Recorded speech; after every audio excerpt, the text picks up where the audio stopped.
დილა მშვიდობის დღეს 12 დეკემბერია. საქმიანი დილა იწყებს თქვენთვის მაუწყებლობას. მე გიორგი ისაკაძე ვარ, წარმოვადგენ ბიზნესამბები საქართველოს, რომელიც თქვენთვის ტელეპირველზე მაუწყებლობს და გმადლობთ, რომ პარტილიდან განსაკუთრებულები და საქმიანები. საინტერესო დისკუსია გამოიწვია ჩემს უკან ფონმა. კარგად აქვს ეს ყველაფერი შერჩეული.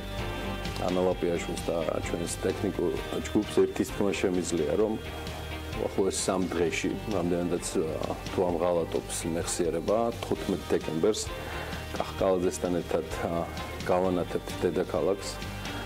გავანათებთ განსაკუთრებულად და ამბობთ, რომ მთელი შემდეგი თვის განმავლობაში დედაქალაქის, საქართველოს სხვა ქალაქების მოსახლეობა და სტუმრები დატყვნენ იმ არაჩვეულებრივი სანახაობით და შეიქმნა წინა საახალწლო და შემდგომ უკვე საახალწლო განწყობა საიმისოდ, რომ ბედნიერი და წარმატებული ახალი წელი დაიბეონ.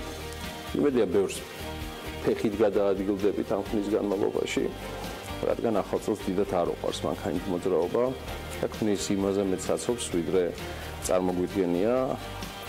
რა წარმოგვიდგენია სასწაულებთან დაკავშირებით უკვე რთულია, აქ ფანტაზია ალბათ აღარავის არ გვეყოფა, ისეთ საოცრებო ხდება დედაქალაქის ქუჩებში, მაგრამ მოდი მაინც გადავხედოთ ერთ-ერთ უმთავრეს თემას, რომელიც დარწმუნებული ვარ ყველას აინტერესებს და არც დღევანდელი დღე იქნება გამონაკლისი ამ კუთხით. ავტოსატრანსპორტო საშუალებებისათვის სიტყვა შენარჩუნებულია და ძალაშია. ტექდათვალიერება 2018 წლის 1 იანვრიდან ამოქმედდება და სხვადასხვა კატეგორიის ავტომობილებს ეტაპობრივად შეეხება. დაგპირდით, რომ ამ თემას ბევრჯერ შევეხებოდით ამოქმედებამდე და შემდეგაც და წინ ძალიან საინტერესო ეტაპია მთავრობამ ავტოსატრანსპორტო საშუალებების და მათი მისაბმელების პერიოდული ტექნიკური ინსპექტირების შესახებ ტექნიკური რეგლამენტი, რომელიც 2018 წლის 1 იანვრიდან ამოქმედდება, უკვე შეიმუშავა. ვის და როდიდან შეეხება ვალდებულება ტექნიკური დათვალიერება, ეს გარკვეულწილად მაყურებელს უკვე გავაცანით. ამავე დროს მთავრობის მიერ შემუშავებულ დოკუმენტში განსაზღვრულია ის სატრანსპორტო საშუალებები, რომელთა მიმართაც ტექნიკური რეგლამენტით გათვალისწინებული მოთხოვნები არ გავრცელდება. ანუ ჩვენ ახლა ჩამოვთვლით იმ სატრანსპორტო საშუალებებს, რომელზეც სავალდებულო ტექდათვალიერება არ ვრცელდება. ესენია ისტორიული ინტერესების სატრანსპორტო საშუალებები, ანუ სატრანსპორტო საშუალება, რომელიც დამზადებულია 1960 წლამდე, აღნიშნული ტიპისა და მოდელის სატრანსპორტო საშუალება მოხსნილია წარმოებიდან, იგი ისტორიულად დაცულია და შენარჩუნებულია პირვანდელი მდგომარეობით და მისი ძირითადი კომპონენტების ტექნიკური მახასიათებლებით არც განუცდიათ რაიმე მნიშვნელოვანი ცვლილება, ესე თქვა რარიტეტებზეა საუბარი. სატრანსპორტო საშუალებები, რომელთა ექსპლუატაცია მფლობელის მიერ დროებით შეჩერებულია, ასევე ტექდათვალიერება არ შეეხებათ ასევე სატრანსპორტო საშუალებებს, რომელთა დამამზადებლის მიერ დადგენილი მოძრაობის მაქსიმალური სიჩქარე 25 კმ/სთ არ აღემატება. ანუ ამ კატეგორიაში შედის მოპედები, ელექტრომოპედები და ასე შემდეგ. სატრანსპორტო საშუალებები კიდევ ერთი კატეგორია, რომელიც არ შეეხება გახლავთ დადგენილი წესით, რომლებიც არ არიან საქართველოში რეგისტრირებული. ანუ საქართველოში დადგენილი წესით რეგისტრაციამდე საუბარია 75 მეასეთ ტონამდე მისაბმელი სატრანსპორტო საშუალებები. ანუ ეს საუბარი 750 კილოგრამიან 3,5 ტონამდე მისაბმელები და 9,5 მისაბმელები ავტოსატრანსპორტო საშუალებებით 2 ან 3 თვლიან ავტოსატრანსპორტო კატეგორიას, რომლებიც განეკუთვნება.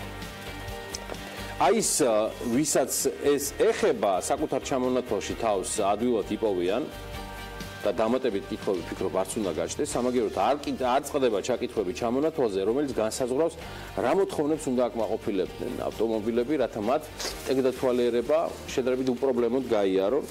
სოციალური ქსელების მომხმარებლებმა ენერგია არ დაიშურეს მრავალმხრივი ინტერპრეტაციისას, სამხიარული სტატუსების თუ განმარტებების ჩამოთვლას ახლა ნამდვილად არ მოყვები, მიუხედავად იმისა, რომ ყოველდღიურად ვცდილობ მაქსიმალურად ღიმილიანი დილა დაგებედოთ საქმიანთან ერთად, მაგრამ მინდა კიდევ ერთხელ ჩავიკითხოთ ჩამონათვალი, რომელიც ტექნიკურ რეგლამენტია. ტექნიკური რეგლამენტი ავტომობილებს საკმაოდ მკაცრ მოთხოვნებს უყენებს და მათ შორის გაკონტროლდება ავტომობილების გამონაბოლქვის შემადგენლობაც და თუ ის კანონით დადგენილ ნორმაზე მეტ მავნე ნივთიერება შეიცავს ავტომობილს მოძრაობის უფლება საერთოდ შეუჩერდება. მოკლედ ასევე დაუშვებელია ღმერთი ჩემსკენ საჭის საბრუნი პოჭოჭიკის ბერკეტის შეერთებაში და საჭის წევების სახსრებში ფოლხვა. ავტომობილის საჭის თვლის მაბრუნი ძალის ცვლილება მოხვევის კუთხის მთელ დიაპაზონში უნდა იყოს მდოვრე. საჭის სვეტის მდგომარეობის დამაფიქრებელი მოწყობილობა უნდა იყოს გამართული. ხრახნული შეერთებები უნდა იყოს მოჭერილი და დაფიქსირებული. ჯამური ფოლხვის გაზომვის მაქსიმალური ცდომილება არ უნდა აღემატებოდეს 1 გრადუსს. ასევე დაუშვებელია საჭის სისტემის დეტალებსა და კვანძებში დამამზადებლის მიერ გაუთვალისწინებელი შედუღებების გამოყენება.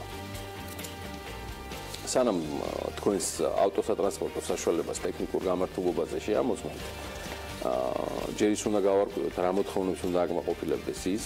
ეჭვი მაქვს ქართული ენის ძირითადი საფუძვლებსაც უნდა დაუბრუნდეთ დიდი ან პატარიანად, ხო და იმის გასარკვევად რა არის ფოლხვა, ბოჭოჭიკის ბერკეტი და ხრახნული ამ რთული წინადადებიდან შინაარსის გამოსატანად, ვიდრე ჩვენ ძმებს კარბურატორშიკებს ან კიდევ რა ვიცი რა არის სპეციალისტებს მივაკითხავთ, ძალიან საჭირო და მნიშვნელოვან ლექსიკონს გთავაზობთ, რომელიც სწორედ აი ამ გადაცემის შემდეგ აუცილებლად აიწვირთება ცალკე ფაილად ჩვენი საინფორმაციო სააგენტოს BMG-ზე, რომ კარგად ნახოთ რა ტერმინებზე გვაქვს საუბარი და არც დაიბნეთ და შესაბამისად ღიმილი მერწმუნეთ უადგილო იქნება, იმიტომ რომ სადაც სალნიკს იმახსოვრებთ, კეთილი ინებეთ და დაიმახსოვრეთ, რომ სალნიკის ნამდვილი ქართული სახელი გახლავთ ჩობალი. კალოტკა, რომელსაც ასევე ხშირად იყენებთ, გახლავთ ხუნდი. კრესტავინა მისი ქართული ნაირსახეობა აგერ ჩვენ დემური მანიშნებს, ეს არის ჯვარედინი. ლაბავოი პარპრიზი, ეს არის საქარემინა, ქალბატონებო და ბატონებო. ყუმბარა, მოკლედ ეს ის შემთხვევაა, როცა ქართველებს გამომართლა და ყუმბარა და მაინდა-მაინც ახლა ლიმონკის მიმართულებით უნუწახავთ, ყუმბარაა და მოკლედ რეალურად ესე გადმოვიდა ამ შემთხვევაში პრაქტიკულ ხმარებაში ამ სიტყვების. მოკლედ კალენვალი ეს ხო გაგიგიათ, ეს საუბარი არის ლილვი, ანუ ვალი, ლუხლა ლილვი. ეს არის კალენვალი. პაჩებნიკები, ხახნო, ეს არის საკისარი. პედალს, პატარებსაც რომ ამბობთ, პედალს რო ვასწავლეთ, არის საუბარი სატერფულზე, სატერფული არის იგივე პედალი. პორშენი, რამდენჯერაც გაგიგიათ პორშენი, იმდენი მილიონი თქვენ. ოღონდ ეხლა დროა რომ გადავიდეთ დგუშზე. პორშენი არის იგივე დგუში, მახავიკი, მაქნევარა, აი მქნევარა მახავიკი. შატუნი, იგივე არის ბარბაცა, ეს ჩვენს ანალიტიკოსებს ახასიათებს ძირითადად ბარბაცი, გვარებს ამჯერზე თავშევიკავებ, არ დავასახელებ. და მუდმივად თან რაზვალი რო აქვს, რომელიც იდეაში არის თვლების ნახარი. ანუ რაზვალი არის თვლების ნახარი. ტორმუსტიზი შედარებით უკვე ნელ-ნელა გადადის ნამდვილ ქართულზე და ის მუხრუჭია. რუჩნოი, ეგრეთ წოდებული, ეს არის ხელის მუხრუჭზე საუბარი. კლაპნიკები არის საუბარი სარქველებზე, ანუ კლაპნიკი არის იგივე სარქველი. აი რაც შეეხება გრუჩიწელი თუ გლუშიწელი, ან როგორ უძახით, ანუ საუბარია მაყუჩზე. ეს არის მაყუჩი. ლებიოტკა ჯალამბარია, ხალხნო, ჯალამბარია ლებიოტკა. რულთან დაკავშირებით დროა თუ საჭეზე გადაინაცვლებს და რემენთან მიმართებაში ღვეც თუ იტყვით. კარობკა სიჩქარეების, რომელზეც არ ვიცი რატო იმაშვებს. საუბარია სიჩქარის გადაცვენათა კოლოფზე, დიახ, კოლოფი. ცეპლენია, ეს არის გადაბმულობა. სვეჩები, აალების სანთელი, სხვა სანთელში არ აგერიოთ, აალების სანთელზეა საუბარი. ზაპასკაზე იმედია ჩამოგიყალიბდება ის ლექსიკა და ფრაზეოლოგია, რომ სათადარიგო საბურავი და არ ვთქვათ, დალნის შორს მაშუქი, ბლიჟნის კი ახლო მაშუქი. კარტერსაც გამომართლა, რადგან კარტერია. აი მიგალკა პავაროტნიკზე მაჭუტოზეა საუბარი და დიდი ამბავი რო არის ატეხილი ფოლხვასთან დაკავშირებით, აქ იგულისხმება ლუფტი. ფოლხვა არის იგივე ლუფტი. On ფოლხვას ჯობს მერწმუნე. პრაკალატკებთან დაკავშირებით დროა საფენებზე და სადებზე გადახვიდეთ. და რა უჭირს მე რომ გადახვიდეთ? პადვესგან, ხადავოი, რასაც ეძახით, ეს არის დაკიდების სისტემა. მატორთან მიმართებაში არ გაგიჭირდებათ რომ ძრავისკენ გადაინაცვლოთ და ერთ-ერთი ყველაზე გამოყენებადი ეს რაზვადნოი ключи, ქაჩკამანდი. დიახ, ქაჩკამანდი. ეს არის რაზვადნოი ключи. არ ვიცი ახლა ესე სწრაფად რამდენად დაიმახსოვრეთ, მე ერთის თქმა შემიძლია რომ სულ რამდენიმე წუთში აღნიშნულს ავტვირთავთ და ერთხელ წაკითხულით ხარ, რა ვიცი, რა კრიტერიუმებზეა საუბარი. თავარია რომ ამ თარგმანში ისე გავერკვიოთ, რომ ეს გახდეს ჩვენი ყოველდღიურობის ნაწილი, სახელმძღვანელოდ გამოყენებისთვის, როგორც გითხარით, შეგიძლიათ BMWG-ს მიაკითხოთ და წარმატებას გისურვებთ. ეს არ არის 1 და 2 დღის ამბავი, თუმცა რაც უფრო სწრაფად გადავალთ ამ ტერმინოლოგიაზე, მით უფრო გაგვიმართლებს ყველას და მით უფრო დააფასებთ საკუთარ თავს ქართულ ენასთან ერთად. აი ავტომობილის და მართვის მოწმობის მფლობელებისთვის კი სიახლეები გადაცემის შემდეგ ბლოგშიც გელოდებათ, ამიტომ ნახოთ ახლა ვიდეო ანონსი.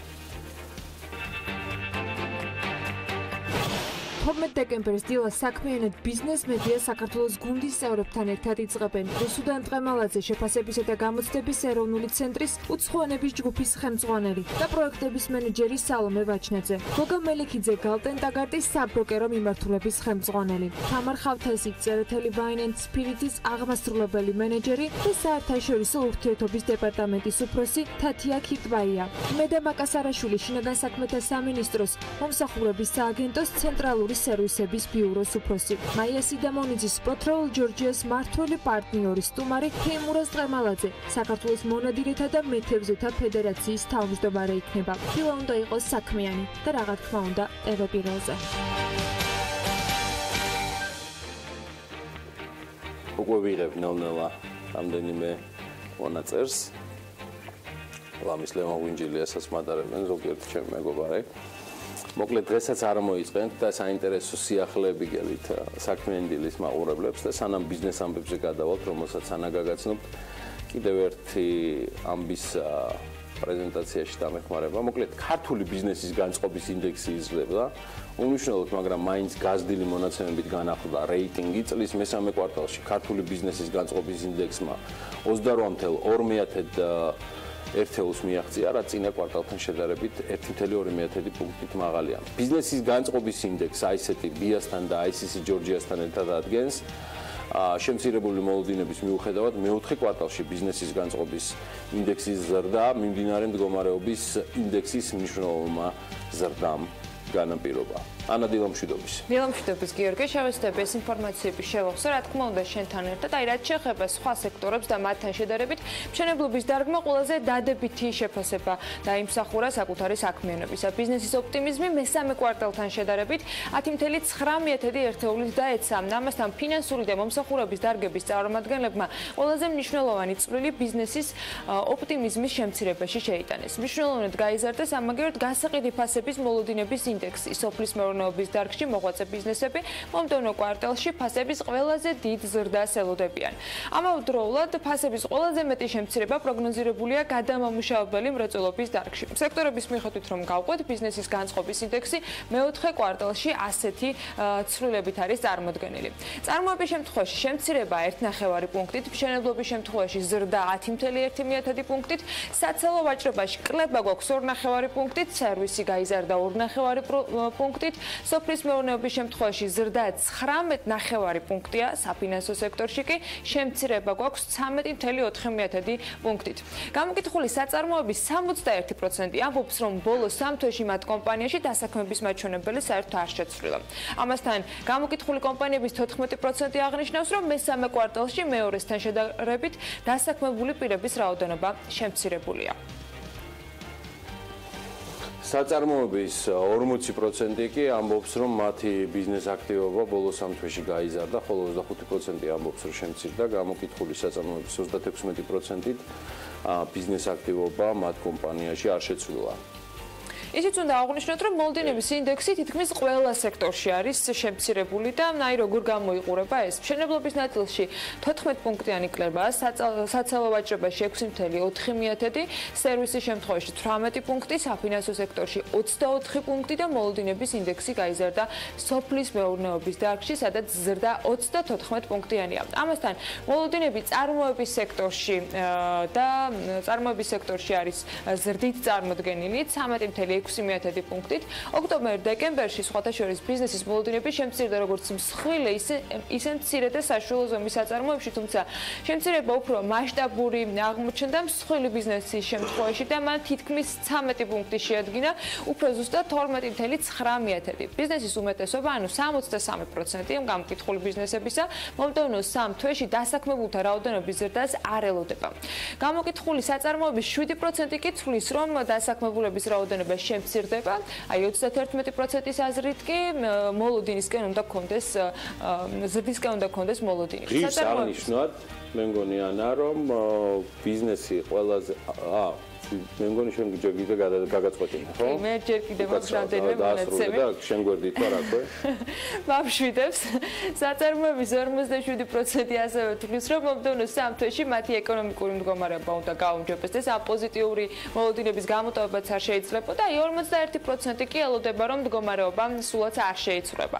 12% პირიქით ძალიან პესიმისტურად არის განწყობილი და გაუარესებას ელოდება. აი ლარის გაუფასურებიდან გამომდინარე საწარმოების უმეტესობა მომდევნო თვეებში ფასების ზრდასაც ელოდება და კარკულაციად ამით პროგნოზსაც აკეთებენ. კერძოდ კითხვაზე, როგორ ფიქრობენ, შეიძლება თუ არა ფასები მომდევნო 3 თვეში, მათი უმეტესობა, ანუ 62% ამბობს, რომ ისინი ზრდას გეგმავენ. მხოლოდ 7% მომდევნო 3 თვეში ელის რომ ფასები შემცირდება, 31% კი ასევე ამბობს, რომ ფასების ზრდა იქნება ამ შემთხვევაში. და მაინც ბიზნესი ყველაზე მნიშვნელოვანი დაბრკოლება და პრობლემად ფინანსებზე წვდომას და დაბალ სამომხმარებლო აქტივობას ასახელებს. გამოკითხვაში მონაწილე 124 კომპანიიდან მსხვილი ბიზნესის 30 და მცირე ბიზნესის 22% კვლავ ამბობს, რომ ფინანსებზე ხელმიუწვდომელობა მათი მთავარი დაბრკოლებაა. მსხვილი ბიზნესის 24% და მცირე ბიზნესის 32% ამბობს, რომ მთავარი დაბრკოლება მოთხოვნის ნაკლებობაა.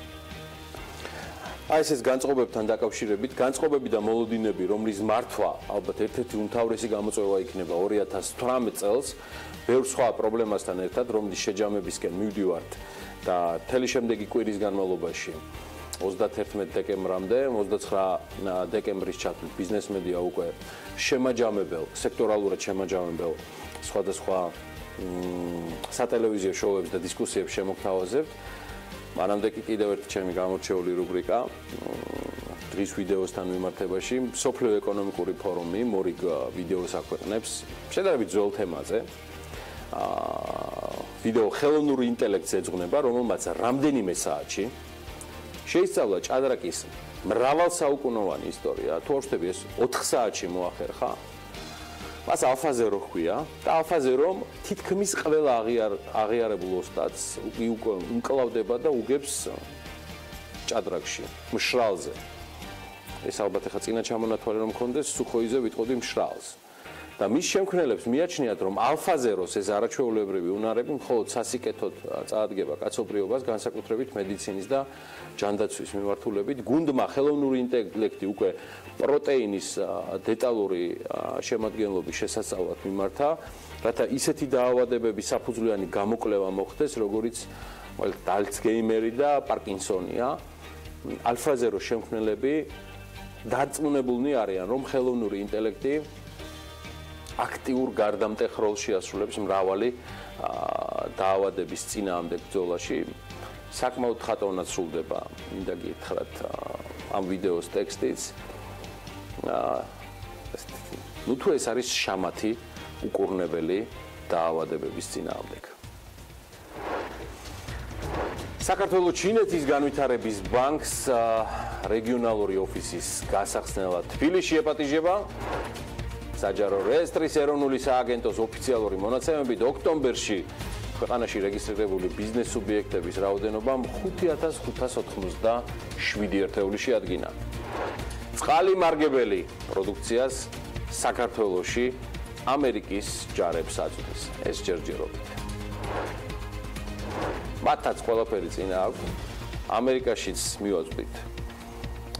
იქაურ ჯარისკაცებს ჩვენს ყველაზე მარგებელ წყალს. მანამდე კი ანა ლაპიაშვილი მე მგონი უკვე მიერთდება, რომელიც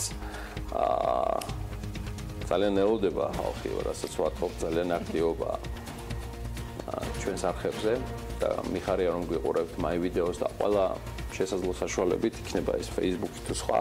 ანა, წარმატებულ დღეს გისურვებ და გისმენთ. მადლობა. მივესალმები კიდევ ერთხელ მაყურებლებს, მათაც უსურვებ წარმატებულ დღეს და მინდა რომ დედაქალაქის სიახლეებით დავიწყოთ ამბები. ორბელიანის მოედანსა და მიმდებარე ტერიტორიის რეაბილიტაციის ფარგლებში 300-ზე მეტი ოჯახი საცხოვრებელი და კერძო საკუთრება უნდა გაუმჯობესდეს. თბილისის მერია ორბელიანის მოედნის და მიმდებარე ტერიტორიის რეაბილიტაციას იწყებს და ეს თავად პრემიერ-მინისტრთან ერთად დაანონსეს. თბილისის მერმა პროექტის პრეზენტაციაზე ასევე თქვა, რომ ამ ტერიტორიაზე მიწისქვეშა საკანალიზაციო, საინჟინრო, საკომუნიკაციო სამუშაოები უკვე განხორციელებულია და უკვე შემდეგი ეტაპი იწყება. დედაქალაქის მერმა ასევე ტურიზმის განვითარებაში თბილისის ისტორიული ნაწილის მნიშვნელობას კიდევ ერთხელ გაუსვა ხაზი გამოსვლისას და აღნიშნა, რომ ამ მიმართულებით არსებული პოტენციალი კიდევ უფრო უნდა გაიზარდოს. ვიზუალური შედეგი როგორი უნდა დადგეს ამის ნახვის შესაძლებლობა BMG-ის მკითხველებს უკვე ექნებოდათ. დაინტერესების შემთხვევაში ასევე შეგიძლიათ კიდევ ერთხელ გადაავლოთ თვალი.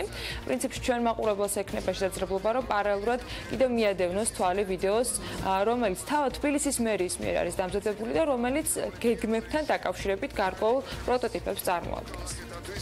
იქნება უსაყვარლესი ადგილი და რა თქმა უნდა ჩვენს ქვეყანაში ჩამოსული ტურისტებისათვის, სტუმრებისათვის ასევე გახდება ძალიან მიმზიდველი ადგილი. კიდევ ერთხელ გილოცავთ ამ დღეს ოფიციალურად ხსნით ორბელიანის მოედნის რეაბილიტაცია რეკონსტრუქციის სამუშაოების დაწყებას. თუმცა მინდა გითხრათ, რომ ჩემი წინამორბედის ხელმძღვანელობით ძალიან მნიშვნელოვანი პროექტი განხორციელდა ამ კონკრეტულ უბანში, კონკრეტულ ქუჩებზე. ეს არის მიწისქვეშა საკანალიზაციო, სადრენაჟო, სანიაღვრე სამუშაოები და ამისთვის დავით ნარმანიას მინდა ძალიან დიდი მადლობა გადაუხადო. ეს მოედანი, ეს პროექტი არის შემადგენელი ნაწილი იმ დიდი კონცეფციის, რომელიც მთლიანად ძველი ისტორიული თბილისის რეაბილიტაციას მოიცავს. ჩვენ ხშირად ვამბობთ, რომ ქალაქი არის ტურისტულად მიმზიდველი და გვაქვს მიზანი, რომ ეს მიზიდულობა კიდევ უფრო გაიზარდოს. აქ სიძველე და პროგრესი ერთმანეთს ერწყმის და სწორედ ახალი თბილისი არის ამ სიძველის და სიახლის გამაერთიანებელი, შემაერთებელი უმნიშვნელოვანესი პროექტი, რომელიც დავით ნარმანიამ დაიწყო და ძველი აღმაშენებლის რეაბილიტაცია განხორციელდა დღეს, კახი იწყებს თბილისის განვითარების სრულიად ახალ ეტაპს, რომელშიც მე მას მინდა დიდი წარმატება უსურვო. ეს პროექტი თბილისში შექმნის ინვესტიციებისთვის ახალ პლატფორმას და რა თქმა უნდა სახელმწიფოს მიერ ჩადებული რესურსი იქნება დამხმარე იმისათვის, რომ აქ გაჩნდეს ახალი სიცოცხლე. გუშინვე თბილისის განვითარების ფონდის ხელმძღვანელმა გიორგი ბაიდარაშვილმა ორბელიანის მოედნის რეაბილიტაციის პროექტის პრეზენტაციაზე განაცხადა, რომ ათონელის და მხოვის ქუჩების საფეხმავლო გახდება და მისივე თქმით ტერიტორიაზე აშენდება ასევე ავტოსადგომი, დაიწყება უნიკალური შენობა-ნაგებობების რესტავრაცია, გამაგრება და ამასთან 3 კომერციული ობიექტის მშენებლობაც მოხდება. რა თქმა უნდა, ამ ყველაფერთან დაკავშირებით სიახლეებს ჩვენც დაველოდებით და მივადევნებთ თვალს. წინ კი ბიზნეს სიახლეები გველოდება და რამდენიმე წამში კი ერთებით.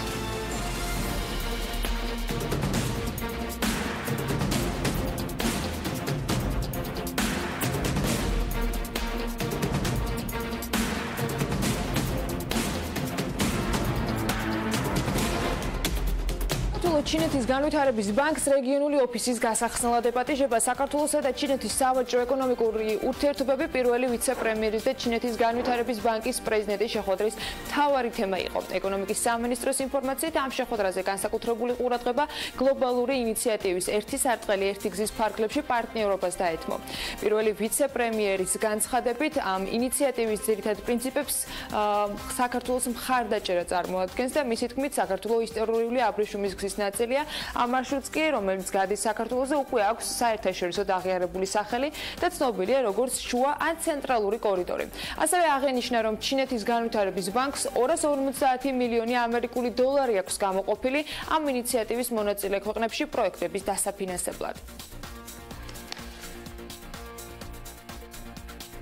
აზარტულ და მომგებიან თამაშებში მონაწილეობის მიმღებთა ასაკი 18-დან 21 წლამდე იზრდება. ცვლილებები შედის ლატარიების აზარტული და მომგებიანი თამაშობების მოწყობის შესახებ საქართველოს კანონში და მისგან გამომდინარე კანონპროექტებში, რომელსაც პარლამენტი განიხილავს. იურიდიულ საკითხთა კომიტეტის სხდომაზე ფინანსთა მინისტრის მოადგილემ აღნიშნა, რომ თამაშზე დამოკიდებულ პირთა სიაში მონაცემთა შეყვანა როგორც მოთამაშეს, ასევე სასამართლოს წესით მოთხოვნის საფუძველზე მისი ოჯახის წევრებს შეეძლებათ.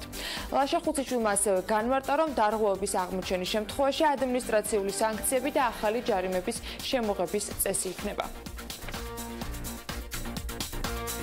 უშინო ფინანსთა მინისტრმა შეხვედრა ბიზნესმენებთან გამართა, რომელზეც მათ ერთ-ერთ განსახილველად საკითხად ავანსის დღეგეთი დაბეგვრის გაუქმება და მხოლოდ საშემოსავლო სექტორისათვის დატოვება დააყენეს, რადგან კერძო სექტორის ინფორმაციით ეს მათ გარკვეულ პრობლემებს უქმნის.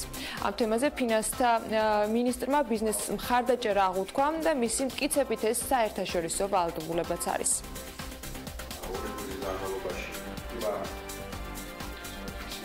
Teti საკითხი, რომელიც ბიზნესს აღელვებს და ანერეულებს, ეს არის, რომ არ იბეკრებოდეს ავანსი დამატებითი ღირებულების გადასახადი და ძალიან გაგვეხარდა, როცა მინისტრმა აღვიქვა დახმარება ამ კუთხით და თქვა, რომ ის ამ საკითხს შეისწავლის თავის კოლეგებთან ერთად და შესაბამისად ჩვენ გადაწყვეტილებას დავალოდებით. ეს არის ჩვენი ინიციატივა, ჩვენ გავიგეთ, რომ ბატონი მინისტრი მზად არის, რომ ჩვენ მოგვისმინოს და ამაზე დეტალურად ვიმუშაოთ. ეს საკითხი შეთანხმებული არის DCFTA-ის დოკუმენტში. ევროკავშირთან ასოცირებულ ხელშეკრულების დოკუმენტში და აქედან გამომდინარე ისახება ყველა სექტორს. მე ვიზიარებ, რა თქმა უნდა, პოზიციას, რომ მაქსიმალურად უნდა შეეცადოს მთავრობა, რომ ნებისმიერი ინვესტიცია, ნებისმიერი ესეთი ინიციატივა იყოს მოქნილი ბიზნესისთვის, მაგრამ ეს არის საერთაშორისო ვალდებულება და ჩვენ ამ ვალდებულებას პატივი უნდა ვცეთ. ანუ ვერ შეიცვლება. ეს არის საერთაშორისო ვალდებულება და ჩვენ ვალდებულებას პატივი უნდა ვცეთ, მაგრამ უნდა შევეცადოთ, რა თქმა უნდა, რომ თითოეული სექტორის საკითხი გავიაროთ ცალ-ცალკე და გამიხილოთ ერთად რა შესაძლებლობა გვექნება. საჯარო რეესტრის ეროვნული სააგენტოს ოფიციალური მონაცემებით ოქტომბერში ქვეყანაში რეგისტრირებული ბიზნეს სუბიექტების რაოდენობა 5587 ერთეული შეადგინა, რომელთა შორისაც 98%-ზე მეტი სამეწარმეო სუბიექტია, ხოლო თითქმის 2% არასამეწარმეო სუბიექტი. ოქტომბერს თვეში წინა თვესთან შედარებით სამეწარმეო სუბიექტების რაოდენობა 34.7%-ით, ხოლო არასამეწარმეო სუბიექტების რაოდენობა 8.8%-ით გაიზარდა. განსხვავებული ტენდენცია დაფიქსირდა წინა წლის იმავე თვესთან შედარებით. სამეწარმეო სუბიექტების რაოდენობა 48.4%-ით არის გაზრდილი, ხოლო არასამეწარმეო სუბიექტების რაოდენობა 25%-ით შემცირებული. ოქტომბერში ბიზნეს სუბიექტთა უმრავლესობა დარეგისტრირდა ინდივიდუალური მეწარმის, ანუ რეგისტრირებული ბიზნესის სუბიექტთა 58% თითქმის და შეზღუდული პასუხისმგებლობის საზოგადოების, ანუ ბიზნეს სუბიექტთა თითქმის 40%-ის ამ სახით.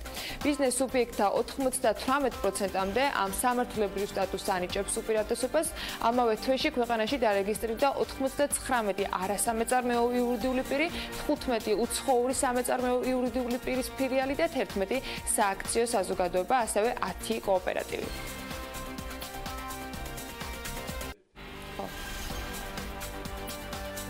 წყალი მარგებელი კი პროდუქცია საქართველოში ამერიკის ჯარებს აწვდის. კომპანია ამერიკის თავდაცვის დეპარტამენტთან უკვე წლებია თანამშრომლობს და კომპანიის ექსპორტის ხელმძღვანელი ამასთან დაკავშირებით განმარტავს, რომ ამერიკულ ჯარს წყალს ბახმარო საქართველოს ტერიტორიაზე წრთვნების დროს აწვდის.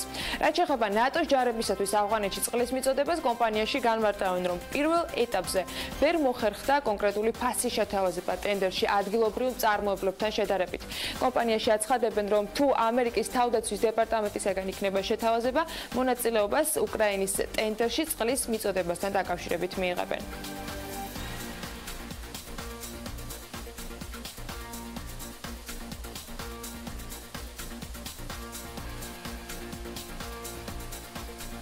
ეს ბიზნესი ახლებების პირველი ნაწილის გარკვეული შედეგები იყო, თუმცა წინ კიდევ გველდება ძალიან ბევრი საინტერესო ამბავი და იქამდე სავალუტო მიმოხილვით გიორგი შემოგვიერთდება.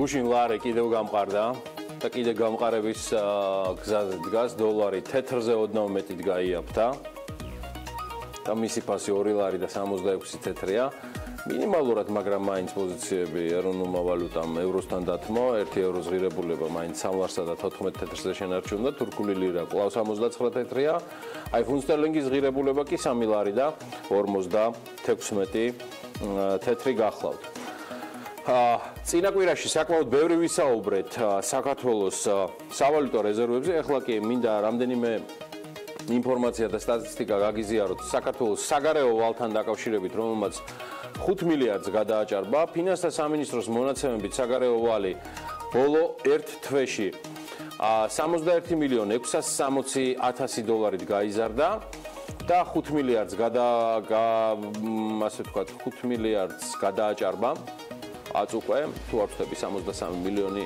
დოლარი ჩვენ ამას დავაზუსტებთ რაც არის ჯამში 13 მილიარდ 780 მილიონი ლარის ეკვივალენტი ანუ 13 მილიარდ 780 მილიონი ლარი გახლავთ საქართველოს საგარეო ვალი წრიულ-წრილში იგი 606 მილიონს აღემატება ნოემბრის თვეში შემოსული თანხის მოცულობა საუბარია 29 მილიონ 410,000 გახლავთ ძირითადად იგი თანხის დაფარვისთვის 6.8% და ასევე საპროცენტო მომსახურებისთვის მიემართა. მინდა გითხრათ რომ მზარდია შიდა ვალიც რაც 2 მილიარდ 845 მილიონის მოცულობით არის წარმოდგენილი და თუ ამას ჩვენ ამ ეგრეთ წოდებულ ისტორიულ ვალს გამოვაკლებთ საქართველოს სახელმწიფო ვალის მოცულობა 16 მილიარდ 629 მილიონი ლარით არის განსაზღვრული. სავალუტო მიმოხილვას კიდევ ერთ სიახლეს დავამატებ გიორგი, სანამ უკვე ამინდის პროგნოზზე გადავალთ. ბანკს, მიკროსაფინანსო და სესხის გამცემ სხვა საფინანსო ინსტიტუტებს მსესხებლებზე ინფორმაციის ბაზა უფართოვდებათ, თუმცა ინფორმაციაზე წვდომის და მისი მოხმარების წესებს საქართველოს ეროვნული ბანკი განსაზღვრავს. ბენეფიციარი იქნება მხოლოდ პასუხისმგებლიანი გამსესხებელი, უპასუხისმგებლო კი სესხებს ვეღარ გასცემს. ამას ითვალისწინებს ის საკანონმდებლო ცვლილებები, რომელიც საფინანსო სექტორის ყველა მიმართულებას მოიცავს. კონსოლიდირებულ ზედამხედველობას საკრედიტო საინფორმაციო ბიუროს ცნებაც შემოაქვს. ამ საკრედიტო ბიუროს მონაცემთა ბაზაში კლიენტის ვალდებულებებზე სრული ინფორმაცია უნდა იყოს და რადგან შესაბამისი რეგულაცია ქვეყანაში არ მოქმედებს, ეროვნული ბანკის სამართლებრივი აქტებით დარეგულირდება. აი სანაცვლოდ უქმდება საკრედიტო ინსტიტუტის ცნება. ხო, ამ დროისთვის ანა ბაზის ადმინისტრატორი კრედიტინფო მისივე ინფორმაციით, უბრალოდ ალექსანდრე გომიაშვილის ინფორმაციით იმედია გვექნება საშუალება მას წლის ბოლომდე უმასპინძლოთ. ბიუროს 150-ზე მეტი კლიენტი ჰყავს, მათ შორის ყველა კომერციული ბანკი და მისოების უმეტესობა, ასევე ონლაინ სესხები და სადაზღვევო კომპანიები. ამ და სხვა იურიდიული პირებისთვის შეთავაზებაში რამდენიმე პაკეტი, ფასი, სერვისი, ინფორმაციის რაოდენობა და ძიების პერიოდულობის მიხედვით განისაზღვრება. ერთ პირზე, ერთი თვის განმავლობაში ძიების სიხშირის გათვალისწინებით შეიძლება გამოვიდეს დაახლოებით 3 ან 4 ლარი. ან რამდენიმე თეთრი. ბაზის გაფართოებაში საგადასახადო ინფორმაციის დაკავშირება მოიაზრება, რაც გამსესხებელს რისკების სრულად შეფასების საშუალებას მისცემს და სესხებელიც გაპრობლემებისგან მეტად იქნება დაცული. სესხის გამცემ ყველა სუბიექტს, მათ შორის ონლაინსაც, ასევე ლომბარდებს მოუწევს საქართველოს ეროვნულ ბანკში დარეგისტრირება. სხვაგვარად იგი სესხს ვეღარ გასცემს. და ეს ასეა. აი ხა როგორ არის ამინდის ამბავი და ამინდის პროგნოზი, ამას უკვე გვეტყვის ანა. ამინდის პროგნოზის სპონსორია SEU Development. თოვლიან ამინდს გარემოს ეროვნული სააგენტო არ გვპირდება, მაგრამ გადავწყვიტე მაინც რომ თქვენთვის შევამეთავაზებინა შესაბამისი თემატიკით მუსიკალური გაფორმება. ამინდის პროგნოზს გაყვება ფონად ფრენკ სინატრას იუბილეს აღნიშნავთ ამ ფორმით და ამ ამბით თუ ამინდი ვერ გვიქმნის ზამთრის განწყობას, მაშინ ჯობია რომ ასე შევიქმნათ. ხო, რაც შეეხება ამინდს, ის არის სიახლე რომ გარემოს ეროვნული სააგენტო გვატყობინებს რომ ამინდი ამიერკავკასიის ჩრდილო-აღმოსავლეთით მდგარი ცივი ჰაერის მასების და სამხრეთიდან გავრცელებული თბილი ჰაერის მასების ურთიერთქმედებით იქნება განპირობებული და დრო გამოშვებით ღრუბლიანობის მომატება ნავარაუდები, თუმცა უმეტესად უნალექოდ ზოგან აღმოსავლეთის მიმართულების ქარი იქროლებს. სოხუმში 15 გრადუსი იქნება, ბათუმში დღის განმავლობაში მაქსიმალური ტემპერატურა 17 გრადუსს მიაღწევს და ქობულეთში 15 გრადუსი იქნება. ფოთში ასევე 17 გრადუსი დაფიქსირდება და ქუთაისში 15 გრადუსია ნავარაუდები. ზუგდიდში 17 გრადუსს ველოდებით, ოზურგეთში 15 და ონში 9 გრადუსს. გორში მაქსიმალური ტემპერატურა 12 გრადუსს მიაღწევს, ცხინვალში კი 12 და 11 გრადუსი იქნება. მარნეულში 12 გრადუსს ველოდებით, რუსთავშიც 12 გრადუსია ნავარაუდები, ახალციხეში კი 9, ბორჯომში დღის განმავლობაში 10 გრადუსი იქნება მაქსიმალური ტემპერატურა და ბაკურიანში 7. ახალქალაქში 4 გრადუსი დაფიქსირდება მაქსიმუმ, სტეფანწმინდაშიც 4 გრადუსია ნავარაუდები და თელავში 12 გრადუსი იქნება დღის განმავლობაში მაქსიმალური ტემპერატურა. დედაქალაქში ღრუბლიანობის დრო გამოშვებით მატებას ველოდებით, უმეტესად უნალექოდ იქროლებს აღმოსავლეთის მიმართულების ქარი და დღის განმავლობაში მაქსიმუმ 11 გრადუსამდე გათბება ჰაერი. და იცოდეთ, როგორ ურცხვათ ტყუის თავის სიყვარულთან დაკავშირებით თოლთან და ზამთართან მიმართებაში სრულიად ზაფხულის შვილია, თავიდან ბოლომდე, მზის, ხომ არიან ადამიანებისთვის თოლს გაგაცნობას უქმნის. ხო, აი ესე, აიტყობა სინატრას გავლენა და მადლობა მას, რომ არ გამოგვაპარა ყველა დროის გამორჩეული ადამიანის იუბილე და დაბადების დღე, რომელიც ძალიან კარგად გაყვა შენს ამინდის პროგნოზს. მადლობა ანა. და კიდევ ერთი ამბავი, ვიდრე გავალთ რეკლამაზე, რომლისთვისაც და ამ ამბისთვის საკმაოდ ცხარე დებატები მიმდინარეობდა პარლამენტის კომიტეტებში, იდეაში რეკლამაზეც და კონკრეტულად რომან კაკულიას კომიტეტში. უშინკის საზოგადოებრივ მაუწყებლობთან დაკავშირებით მაუწყებლობის შესახებ კანონში შესატანცვლებებს წამყვანმა კომიტეტმა, დარგობრივი ეკონომიკის და ეკონომიკური პოლიტიკის კომიტეტმა მხარი არ დაუჭირა. დარგობრივი ეკონომიკის კომიტეტის თავმჯდომარის განმარტებით კომიტეტმა აღნიშნულ პროექტს პირველი მოსმენის დროს მხარი იმ დათქმით დაუჭირა, რომ გაიმართებოდა კონსულტაციები სამ სადავო საკითხთან დაკავშირებით. ეს გახლავთ კომერციული რეკლამების, სპონსორობის საკითხი, დამწყები საწარმოების სტარტაპების საკითხი და მმართველობასთან, ანუ სამეურვეო საბჭოსთან დაკავშირებული საკითხი. ეს კონსულტაციები გაიმართა საზოგადოების საკმაოდ ფართო ჩართულობით, თუმცა ამ სამ საკითხზე კონსენსუსი ვერ ჩამოყალიბდა. რეკლამასთან და სპონსორობასთან დაკავშირებით მოვისმინეს საზოგადოებრივი მაუწყებლის არგუმენტები, მაგრამ კომიტეტი არ დაეთანხმა მათ, რადგან ეს გამოიწვევდა, როგორც ისინი ახსნიან თავის განმარტებაში, კონკურენციის შეზღუდვას, რაც იქნება დამაზიანებელი იმ ზოგადი ეკონომიკური პოლიტიკისთვის, რასაც მმართველი გუნდი განსაკუთრებულ ბიზნეს გარემოს ეძახის. კომიტეტისვე განმარტებით, რაც შეეხება სტარტაპების თემას, ბიზნეს სექტორის განვითარებისთვის, აქაც ვციტირებ, სახელმწიფოს მიერ არჩეული მოდელის კონტექსტში უნდა იქნეს დანახული ეს საკითხი და აქ გამონაკლისები შემდეგი ორმაგი სტანდარტის წინაშე დადგომის საფრთხეების შექმნასთან დაკავშირებით დაფიქსირდა. სწორედ ეს გახლავთ კომიტეტის მოსაზრებით მათი არ დათანხმების არგუმენტი, რაშიც მათ კონსენსუსს ვერ მიაღწიეს. ამიტომ წარმოდგენილ კანონპროექტს მხარს არ დავუჭერთ, განაცხადა ესე პირდაპირ რომან კაკულიამ. მისი მოსაზრება სრულად გაიზიარა კომიტეტმაც და დოკუმენტს მხარი არ დაუჭირა. ერთადერთი რაც შემიძლია ვთქვა, ეს გადაწყვეტილება არის კარგი. და კარგი უპირველეს ყოვლისა არის საზოგადოებრივი მაუწყებლისთვის.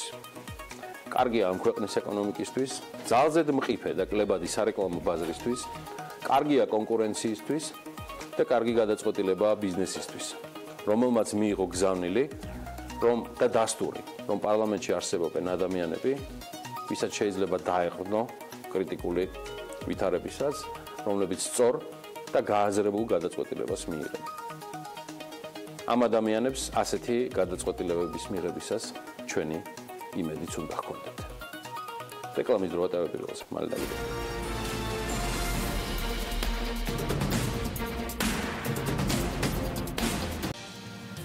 შეფასებისა და გამოცდების ეროვნული ცენტრი ახალ პროექტს იწყებს სახელწოდებით Certus-ის. პროექტი ერთი მხრივ ორგანიზების მოთხოვნებისა და მეორეს მხრივ ამ სექტორში საქმიანობისა თუ სწავლის გაგრძელების მსურველთა საჭიროების გათვალისწინებით შეიქმნა. Certus-ის დანერგვის პირველი, ანუ საწყისი ეტაპი სამაგისტრო ან სადოქტორო პროგრამებზე სწავლის გაგრძელების მსურველებსაც დააინტერესებთ. კანდიდატები ინგლისური ენის ცოდნის დონის დადასტურებას და შესაბამისი დოკუმენტის სასწავლებელში წარდგენას უახლოეს მომავალში შეძლებენ.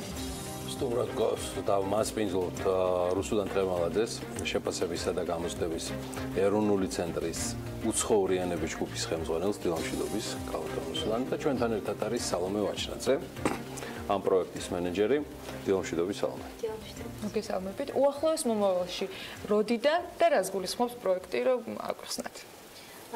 პირველ რიგში დიდი მადლობა მოწვევისთვის. ზოგადად ეს პროექტი, ანუ გრძელვადიან პერსპექტივაზე არის გათვლილი და გულისხმობს, რომ შევთავაზებთ ნებისმიერ დაინტერესებულს მეთოდოლოგიურად გამართულ სერვისს ტესტირებების თვალსაზრისით. აქ იგულისხმება, რომ შეთავაზება სხვადასხვა მიმართულებას მოიცავს, როგორც უცხოური ენების, პირველ რიგში ინგლისური ენის შესაფასებელ ტესტირებას, ასევე საოფისე პროგრამების შესაფასებელ ტესტირებას, ცოდნის შესაფასებელს, ძირითადი სააზროვნო უნარების შესაფასებელ ტესტებს, საკანცელერიო უნარების და ასე შემდეგ. ბევრი სხვადასხვა მოთხოვნადი ცოდნისა თუ უნარების შესაფასებელ ტესტირებებს თავაზობთ როგორც ორგანიზაციებს, ასევე უბრალოდ დაინტერესებულ პირებს, რომლებსაც სურთ, რომ თავისი კომპეტენციის დადასტურება შეძლონ. ჩვენ მიგვაჩნია, რომ ეს არის ძირითადი საკვანძო კომპეტენციები, რისი დადასტურებაც არის უკიდურესად მნიშვნელოვანი. დღეს არსებობს ამ ტესტის მოთხოვნა, როდესაც ან სამაგისტრო, თქვათ, მიღება ხდება, ან დასაქმება ხდება. რისთვის გათვალეთ, ვისზე გათვალეთ და რა საჭიროებიდან გამომდინარე გადაწყვეტეთ, რომ ამ პროექტზე გემუშავოთ?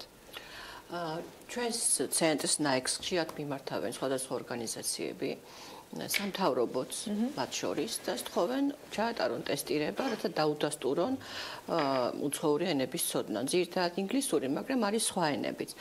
ეს არის ძალიან სერიოზული ჩვენი ერთჯერადი პროექტები, რომელსაც ჩვენ ვმუშაობთ. ამავე დროს ვიცით, რომ უმაღლეს სასწავლებლებში, სამაგისტრო და სადოქტორო პროგრამებზე არსებობს ასეთია მოთხოვნა. ამიტომ ჩვენ ლოგიკურად მივედით იმ დასკვნამდე, რომ შეიძლება ჩვენ დიდი გამოცდილება გვაქვს ამ საქმეში მოგეხსენებათ, გავაკეთოთ ისეთი ტესტი, რომელიც ეროვნული დანიშნულების იქნება, არა საერთაშორისო მნიშვნელობის, აქ ეს მინდა ცალსახად გავხაზო, რომელიც ყველა დაინტერესებულ პირს მისცემს იმის საშუალებას, რომ გაცილებით იაფად და გაცილებით სწრაფად დროში გაიგოს თავისი ენის ცოდნის დონე.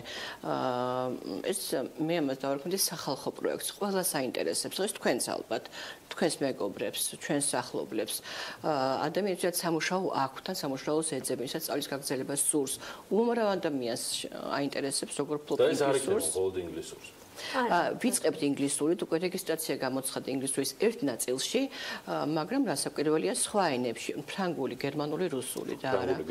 აუცილებლად იქნება მარტიდან. ქალბატონ რუსუდან და სალომე, ორთავესთან კითხვა. ინგლისურიდან გამომდინარე დავსვამ ამ შემთხვევაში ამ შეკითხვას. მაშინ როცა არსებობს TOEFL.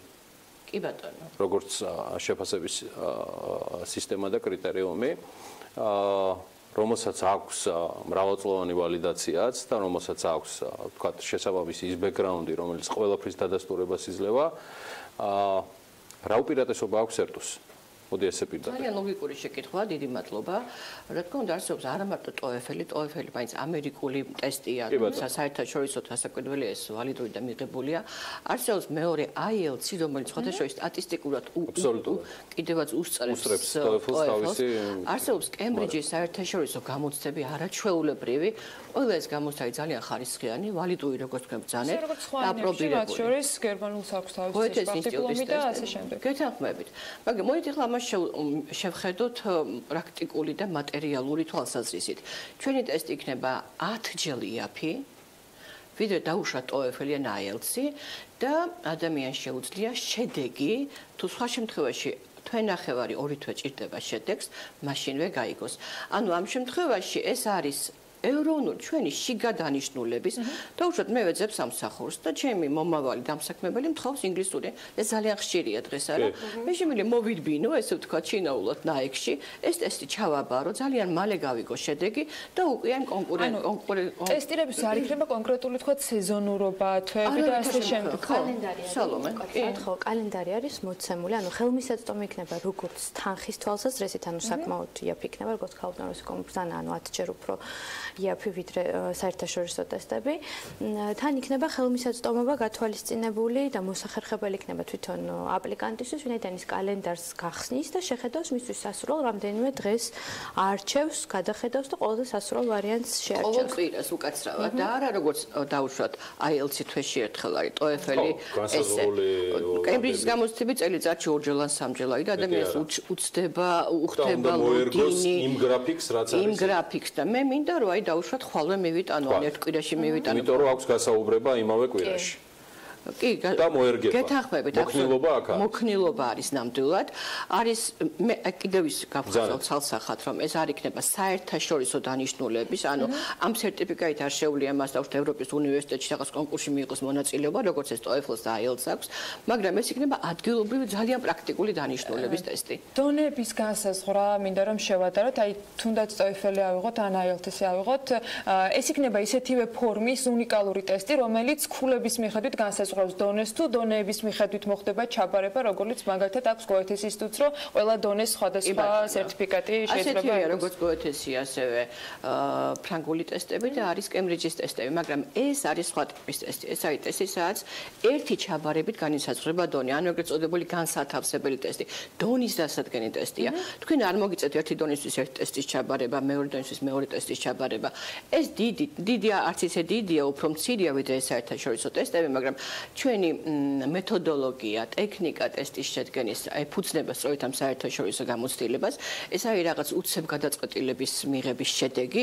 ჩვენ ძალიან ბევრი ვიმუშავეთ, რომ ადაგიმოლოთ ამ ტესტის იდეაზე და მე ტესტის ფორმატზე, აპრობირება გაიარეს, შედარებები მოხდა რასაკვირველია ყველაფერზე და რაც მთავარი არ მინდა ეს გამომჩეს, რომ აუცილებლად ადამიანი აიღებს ცნობას ან სერტიფიკატს, სადაც დაფიქსირებული იქნება ის დონე, რომელიც აპრობირებულია ევროკავშირის განათლების კომიტეტის მიერ.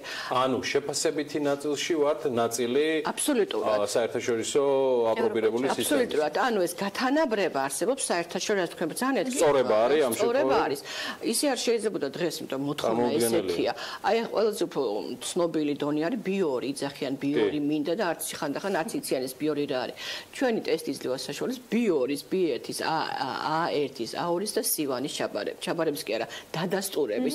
ანუ მე მინდა გავიგო რა დონეზე ფლობინგზე, შემდეგ გავაგრძელოთ ჩემი მეცადინეობები ან რაღაც კარიერას სანავისები საერთაშორისო ტესტის და კიდევ ერთი პრიორიტეტი უკაცრავად გამიგრძელდა სიტყვა, რომ მას შეუძლია განსხვავებით ამ საერთაშორისო ტესტებიდან ცალ-ცალკე ჩააბაროს უნარები. 4 უნარს აერთიანებს ენის ცოდნა, წერა, კითხვა, ლაპარაკი და მოსმენა. TOEFL-ში, IELTS-ში ყველა ერთად ბარდება. ჩვენ შეგვიძლია ერთ დღეს დაუშვათ, თუ მას ეს სურს, არის ამის საშუალება. ცალ-ცალკე აბაროს და მე შეიკრიბება. სალომე, ნებისმიერ ამგვარ წამოწყებას და მე ძალიან მოხარული ვარ, რომ Certus-ი უნდა დამკვიდრდეს საზოგადოებაში. ვალიდაციის მიღმა მას სჭირდება ერთგვარი აღიარება, პოპულარიზაციაც საზოგადოების მხრიდან. ამ მხრივ რას ვაპირებთ? ანუ Certus-ი უნდა გახდეს იმ ტიპის ბრენდი, როგორც თქვათ ახლა ანამ რაღაც გერმანულთან დაკავშირებით თქვა GOETS ინსტიტუტის ტესტებიდან გამომდინარე, თქვათ იგივე როგორც არის IELTS ან TOEFL-ი, რას ვაკეთებთ ამ მიმართულებით? ამ მიმართულებით უკვე აქტიური სამუშაო დაწყებულია და გვაქვს შედეგად ის, რომ წამყვანი რამოდენიმე ორგანიზაცია, საჯარო თუ კერძო კომპანია, ანუ ენდობა შეფასების და გამოცდების ეროვნულ ცენტრს ამ მიმართულებით ის კი არა მეტიც ისინი გეგმავენ, რომ ანუ კომუნიკაცია კერძო სექტორთან შედგა. ჩვენ 17 ნოემბერს ქონდა ძალიან დიდი ისეთი შეხვედრა სხვადასხვა კომპანიების წარმომადგენლებთან, გავაცანით პროექტი დეტალურად, ქონდათ შესაძლებლობა რომ შეკითხვები დაესვათ და მათგან წამოვიდა ძალიან დიდი დაინტერესება და ძალიან დიდი მხარდაჭერაც გვექნება. თავარმა დამსაქმებელმა ჩემი სურვილია, რომ მოითხოვონ Certus-ის დამადასტურებელი სერტიფიკატი. ეს არ არის მოკლე გზა. მე არ ვამბობ, რომ ეს ზეგ მოხდება, მაგრამ ჩვენ ყველანი უნდა ჩავერთოთ რაღაცა ამ ფორმით. რა ანაბიჯებს თქვით? უფრო კონკრეტულად. ანუ ჩვენ გავაფორმეთ თანამშრომლობის მემორანდუმი რამდენიმე წამყვან კომპანიასთან, ავჭ თუ მაქვს უფლება რომ დავასახელო, ხო, ანუ ძალიან მაგარია. ანუ მაშინ დავიწყებ უმაღლესი სასწავლებლებით, ვინაიდან კი ბატონო, ეს იქნება TSU, ანუ თბილისის სახელმწიფო უნივერსიტეტი, ილია სახელმწიფო უნივერსიტეტი, STASU და ანუ STU, ანუ ტექნიკური უნივერსიტეტი. ასევე ორგანიზაციებიდან შემიძლია ჩამოვთვალო, რომ ეროვნულმა ბანკმა გამოთქვა ინტერესი ჩვენთან თანამშრომლობ არის VTB ბანკი, ასევე ბანკებზე რა ხან საუბრობთ, არის Hualing თბილისი, ანუ Hotels and Preference, არის Redisoni, ასევე დაინტერესებულთა სიაში. ირაო, GPI Holding და PSP. კერძო და საჯარო სტრუქტურებიდანაც არის. აქვს თუ არა ბადიანობა ამ ტესტს, ისე როგორც ზოგიერთ საერთაშორისო ტესტს. განახლება შეიძლება დასჭირდეს. ზოგტექს აქვს არა აქვს საერთაშორისო დონეზე, ამას ექნება 3 წელი. 3 წელი. დიახ. მე Certus მინდა წარმატებები უსურვო უსუდან ტრემალაძესთან, რომელიც გახლავთ შეფასებისა და გამოცდების ეროვნული ცენტრის უცხოურიანების ჯგუფის ხელმძღვანელი და სალომე ვაჩნაძესთან ერთად ამ პროექტის ხელმძღვანელი. გვადლობთ რომ გვეწვიეთ და გაგვაცანით ეს ამბავი. იმედია ჩვენი პროდიუსერები მაქსიმალურს გააკეთებენ, რომ Certus-ი არ ჩვენ დაგვავიწყონ და მთავარ დამსაქმებელებს, რომლებიც ხშირად სტუმრობენ ბიზნესმედიის საქმიან გადაცემებს, მათი დასაქმებისას მოვთხოვოთ მიღმა ტელეფონისა და აელისას. ხო, რაღაცა. Certus-თან დაკავშირებით თუ როგორ რეკლამაზე გავიდეთ, მალე დაგიბრუნდებით.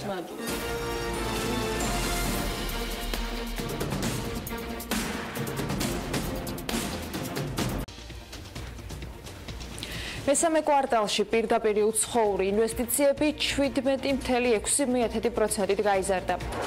ეკონომიკის მინისტრის ინფორმაციით, რეინვესტირების მაჩვენებელი პრაქტიკულად გაორმაგებულია. ეკონომიკის სამინისტრო აღნიშნავს, რომ შესაძლოა რამდენიმე სამინისტროში გადანაწილდნენ სამინისტრო არსებულ შენობას, რომელიც ამ ეტაპზე ნაქირავები აქვთ სავარაუდოდ მომდევნო წლის დასაწყისში დაცლის.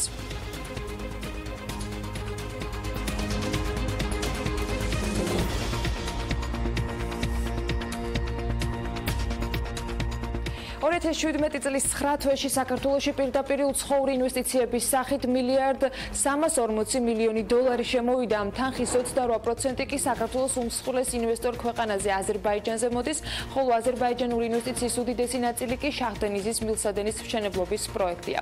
ინვესტიციებით მეორე ადგილზე თურქეთია, საიდანაც 9 თვეში ქვეყანაში $259 მილიონი ჩაიდო. წელთან შედარებით ჩვენ გვაქვს 17%-ზე მეტი პირდაპირ უცხოური ინვესტიციების ზრდა კვარტალთან შედარებით და მინდა აღნიშნო, რომ მხოლოდ 2017 წლის მესამე კვარტალში ჩვენ ქვეყანაში $594 მილიონი ინვესტიციები შემოვიდა, რაც როგორც აღნიშნე 17%-ზე მეტიც და არის წინა წელთან შედარებით. აქვე მინდა აღნიშნო, რომ მთლიანად პირველი 3 კვარტალი, რომ შევადაროთ 2016 წლის 3 კვარტალს, აქაც ჩვენ 3%-იანი ზრდა გვაქვს და მთლიანად პირდაპირ უცხოური ინვესტიციები, რომელიც ჩვენ ქვეყანაში არის შემოსული, შეადგენს $1.345 მილიონი.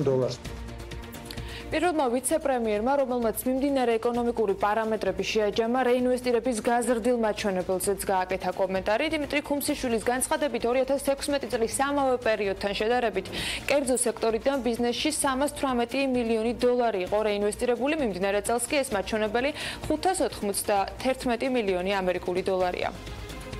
არის რეინვესტირების მონაცემი, რომელიც საშუალოდ საქართველოში 200-დან $300 მილიონამდე მერყეობდა ბოლო წლების განმავლობაში და რა თქმა უნდა აღნიშნული რიცხვის ზრდაზე იმოქმედა სწორედაც რომ იმ ბიზნეს მეგობრული ფისკალური რეფორმის გატარებამ, კერძოდ კი მოგების გადასახადის რეფორმამ, რომელმაც მისცა სექტორს რეინვესტირების წახალისება და შესაბამისი შესაძლებლობები. მინდა აღნიშნო, რომ თუ შარშან ანალოგიურ პერიოდში $318 მილიონი იყო რეინვესტირებული კერძო სექტორის მხრიდან ბიზნესში, წელს ანალოგიურ პერიოდში არის $591 მილიონი. აჭარის რესპუბლიკური ბიუჯეტის გეგმა 9.9%-იანი, ხოლო ნაერთი ბიუჯეტის გეგმა კი 6.8%-იანი გადაჭარბებით არის შესრულებული. ფინანსთა და ეკონომიკის სამინისტროს ინფორმაციით, აჭარის რესპუბლიკური ბიუჯეტის იანვარ-ნოემბრის გეგმა 225.794.600 ლარი იყო, თუმცა შესრულებამ შეადგინა 247.156.800 ლარი, ანუ გეგმა 109.9%-ით შესრულდა. ასევე სამინისტროს ინფორმაციით, რესპუბლიკური ბიუჯეტის გადასახადების მუხლი 11 თვის მონაცემებით 109.6%-ით შესრულდა, სხვა შემოსავლების მუხლი კი 124.8%-ით, ხოლო არაფინანსური აქტივების მუხლი მხოლოდ 90.2%-ით არის შესრულებული. თბილისის 2018 წლის ბიუჯეტი კი, რომელიც 861.609.000 ლარს შეადგენს, პროექტის პირველი ვარიანტთან შედარებით 46.399.000 ლარით არის გაზრდილი. თბილისის მერის კახაკალაძის გუნდის მიერ გადამუშავებული ბიუჯეტის პროექტი ძირითადად სახელმწიფო ბიუჯეტიდან სპეციალური ტრანსფერის სახით 43 მილიონი ლარის გამოყოფის შედეგად გაიზარდა. რაც შეეხება თბილისის 2018 წლის ბიუჯეტის პროექტით გათვალისწინებულ პრიორიტეტულ მიმართულებებს, ხარჯები ასე ნაწილდება. სატრანსპორტო ინფრასტრუქტურის მშენებლობა აღდგენისათვის გათვალისწინებულია 130.521.000 ლარი. ინფრასტრუქტურის ობიექტების მშენებლობა, ექსპლუატაციისა და ავარიული შენობების გამაგრებისათვის 196 მილიონი ლარი. თითქმის ეკოლოგიური მდგომარეობის გაუმჯობესებისათვის 88 მილიონი, ეკონომიკის განვითარების ხელშეწყობისთვის 2.990.000 ლარი, ჯანმრთელობის დაცვისა და სოციალური უზრუნველყოფისათვის თითქმის 190 მილიონი ლარი, განათლების სფეროსთვის 117 მილიონი ლარი, კულტურის, სპორტისა და ახალგაზრდული მიმართულებისათვის 29 მილიონი და ამასთან წარმოდგენილი დოკუმენტის მიხედვით თბილისის მუნიციპალიტეტში 2018 წელს შრომის ანაზღაურების ბიუჯეტი მიმდინარე წელთან შედარებით 5.170.000 ლარით არის შემცირებული და 82.717.000 ლარს შეადგენს. მომუშავეთა რიცხოვნობა კი 5.144 ადამიანით განისაზღვრა, რაც 2017 წლის მაჩვენებელზე 3 დასაქმებულით ნაკლებია. განცხადება დიმიტრი ხუმსიშვილმა ეკონომიკის სამინისტროს შენობასთან დაკავშირებითაც გააკეთა გუშინ მედიისთვის გაკეთებული განცხადების პარალელურად და ის ამბობს, რომ შესაძლოა რამდენიმე სამინისტროში გადანაწილდეს უწყება, რომელსაც ის ხელმძღვანელობს და მისივე ინფორმაციით სამინისტრო არსებულ შენობას, რომელიც ამ ეტაპზე ნაქირავებია, სავარაუდოდ მომდევნო წლის დასაწყისში დაცლის. ჩვენ ვფიქრობთ, რომ მათ შორის ეკონომიკის სამინისტრო უკვე გადანაწილდეს რამოდენიმე შენობაში. თქვენ მოგეხსენებათ, რომ ჩვენ ნაქირავები გვაქვს შენობა, დიდი იმედი გვაქვს, რომ ოპტიმიზაცია ამის შესაძლებლობას მოგცემს და ალბათ პირველი კვარტლის ბოლოს ჩვენ შევძლებთ, რომ დავცალოთ ეს შენობა და გადავნაწილდეთ. თუმცა კიდევ ერთხელ ვამბობ, ეს არის რა თქმა უნდა საუკეთესო სურვილი იმისათვის, რომ ჩვენ თანხები დავზოგოთ, მაგრამ ძალიან ბევრ რამეზე იქნება დამოკიდებული. მიმდინარე წლის სტატისტიკით დაახლოებით 140 მილიონი ლარის ეკონომია, აქედან 100 მილიონი სახელფასო ანაზღაურებებია, ხოლო 40 მილიონი ადმინისტრაციული ხარჯი. ამის შესახებ ფინანსთა მინისტრმა მამუკა ბახტაძემ გააკეთა განცხადება. მისი თქმით, სტრუქტურულ რეფორმებთან დაკავშირებით ის პარლამენტში უფრო დეტალურად დღეს ისაუბრებს, თუმცა გარკვეული ციფრების გაჟღერება შეუძლია. რაც შეეხება თუ სამინისტროების ასე ვთქვათ გაერთიანება იგულისხმება, ბუნებრივია გაერთიანებული სამინისტროების ახალ ხელმძღვანელებს ექნება დრო, რომ ჩამოყალიბონ ახალი ორგანიზაციული სტრუქტურა და ასე ვთქვათ წარუდგინონ ეს მთავრობას, მაგრამ კიდევ ერთხელ ვიმეორებ. პარლამენტში ჩვენ ამ ციფრებს უფრო დეტალურად ვიტყვით, საუბარი არის უკვე 140 მილიონი ლარის ეკონომიაზე, რომელიც ვფიქრობ, რომ საკმაოდ მნიშვნელოვანი ციფრია. და კიდევ ერთი რეპორტაჟი უნდა წარმოგიდგინოთ ლანჩხუთში სოფელ ლესაში კოოპერატიული გაერთიანება ნერგები ჩამოყალიბდა, რომელმაც სათავე ჯერ კიდევ 7 წლის წინა იყო, თუმცა განვითარება ევროკავშირის პროექტ ემპარტის ფარგლებში დაიწყო. რამაც ადგილობრივ მეურნეობას წარმოების ხარჯები შეუმცირა და მოგება გაზარდა. დეტალები კი ამ მეურნეობის შესახებ მომზადებულ რეპორტაჟში ვნახოთ.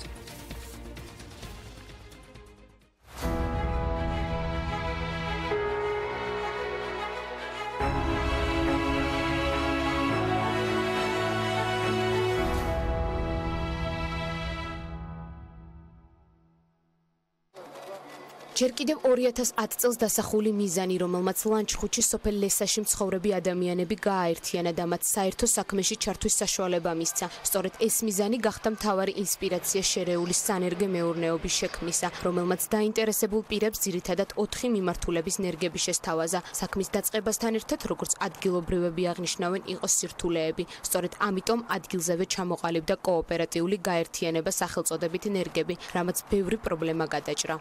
Თქვენი საქმიანობის სფერო არის შერეული ტიპის სანერგე მეურნეობაში, აი ნერგების გამრავლება, გამოყვანა, დაკლასება. ჩვენ გამოყავს აი მრავალი სახის ნერგები. ეხლა ამჟამად გვაქვს 60,000 ნერგი დაახლოებით სხვადასხვა ჯიშების. სანამ კოოპერატივად ჩამოყალიბდებოდით, იქამდე იყო ბევრი სირთულეები. Ну სირთულეები იმაში მდგომარეობს, რომ არ ქონდა სათბური. ესეთი კაპიტალური სათბური არ ქონდა, როგორც ახლა გვაქვს 500 კვადრატი სათბური. კოოპერატივად რო დავრეგისტრირდით, დაგვაფინანსეს 11,170 ლარით. კოოპერატივი ნერგები იმ კოოპერატივების რიცხვშია, რომელმაც ევროკავშირისა და Kia International-ის პროგრამის ემპარდის ფარგლებში დაფინანსება მიიღო. დაფინანსებასთან ერთად, როგორც ადგილზე აღნიშნავენ კოოპერატივის წევრებს, წინასწარ ჩაუტარდათ ტრენინგები, რამაც მათი სპეციალიზაცია კიდევ უფრო გააფართოვა. პირველივე წელსვე დავრეგისტრირდით და ალბათ გურიაში ერთ-ერთი პირველი კოოპერატივია, რომელმაც მიიღო პროექტში სოფლისა და სოფლის მეურნეობის განვითარებისათვის ევროკავშირის პროექტია ეს მოგეხსენებათ, მონაწილეობა. იმ წელსვე დაგვაფინანსენ ჩვენ და გასაკვირად გაკეთა ეს შესანიშნავი სათბური მეურნეობა. ამის გარეშე დღეს წარმოუდგენელია, რომ ამ კოოპერატივს ჰქონდეს რაიმე წარმატება. კოოპერატივის ჩამოყალიბებასთან ერთად გაიზარდა შესაძლებლობები, რასაც ემატება ხარჯების მნიშვნელოვნად შემცირება, კერძოდ შემცირდა ნერგების თვითღირებულება. კოოპერატივის წევრებისთვის საერთო შრომა და მოვალეობების გადანაწილება ბევრად უფრო მარტივი აღმოჩნდა. ოპერაციების გამარტივებასთან ერთად, როგორც ადგილზე აღნიშნავენ, საგრძნობლად გაიზარდა მოგებაც. როცა ერთად ვშრომობთ, ნერგის თვითღირებულება განსაკუთრებულად დაიწია, იაფი დაგვიждდა.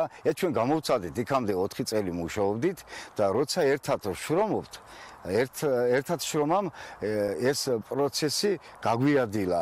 დღეს ჩვენმა კოოპერატივმა შარშანდელი მონაცემებით სასოფლო სამეურნეო ბრუნვა შეადგინა 91,400 ლარი, აქედან შემოსავალი იყო 35,000 ლარი და ახლა წარმოიდგინეთ ეს 5 კაცზე სუფთა მოგება ჩვენ პირობებში 7,000 ლარია თითოეულ წევრზე. კოოპერატივ ნერგებისთვის მნიშვნელოვანია იმ გეგმების მაქსიმალურად ეფექტურად შესრულება, რომელიც 5-ვე წევრმა ერთობლივად მიზნად დაისახა. როგორც თავად წევრები განგვიმარტავენ, დღეისთვის მნიშვნელოვან საკითხად ნერგების ოფიციალური სერტიფიცირება რჩება, რადგან აღნიშნული მეურნეობის წარმოებისას ხარისხი და პროდუქტის სიჯანსაღე ორი პრიორიტეტული მიმართულებაა.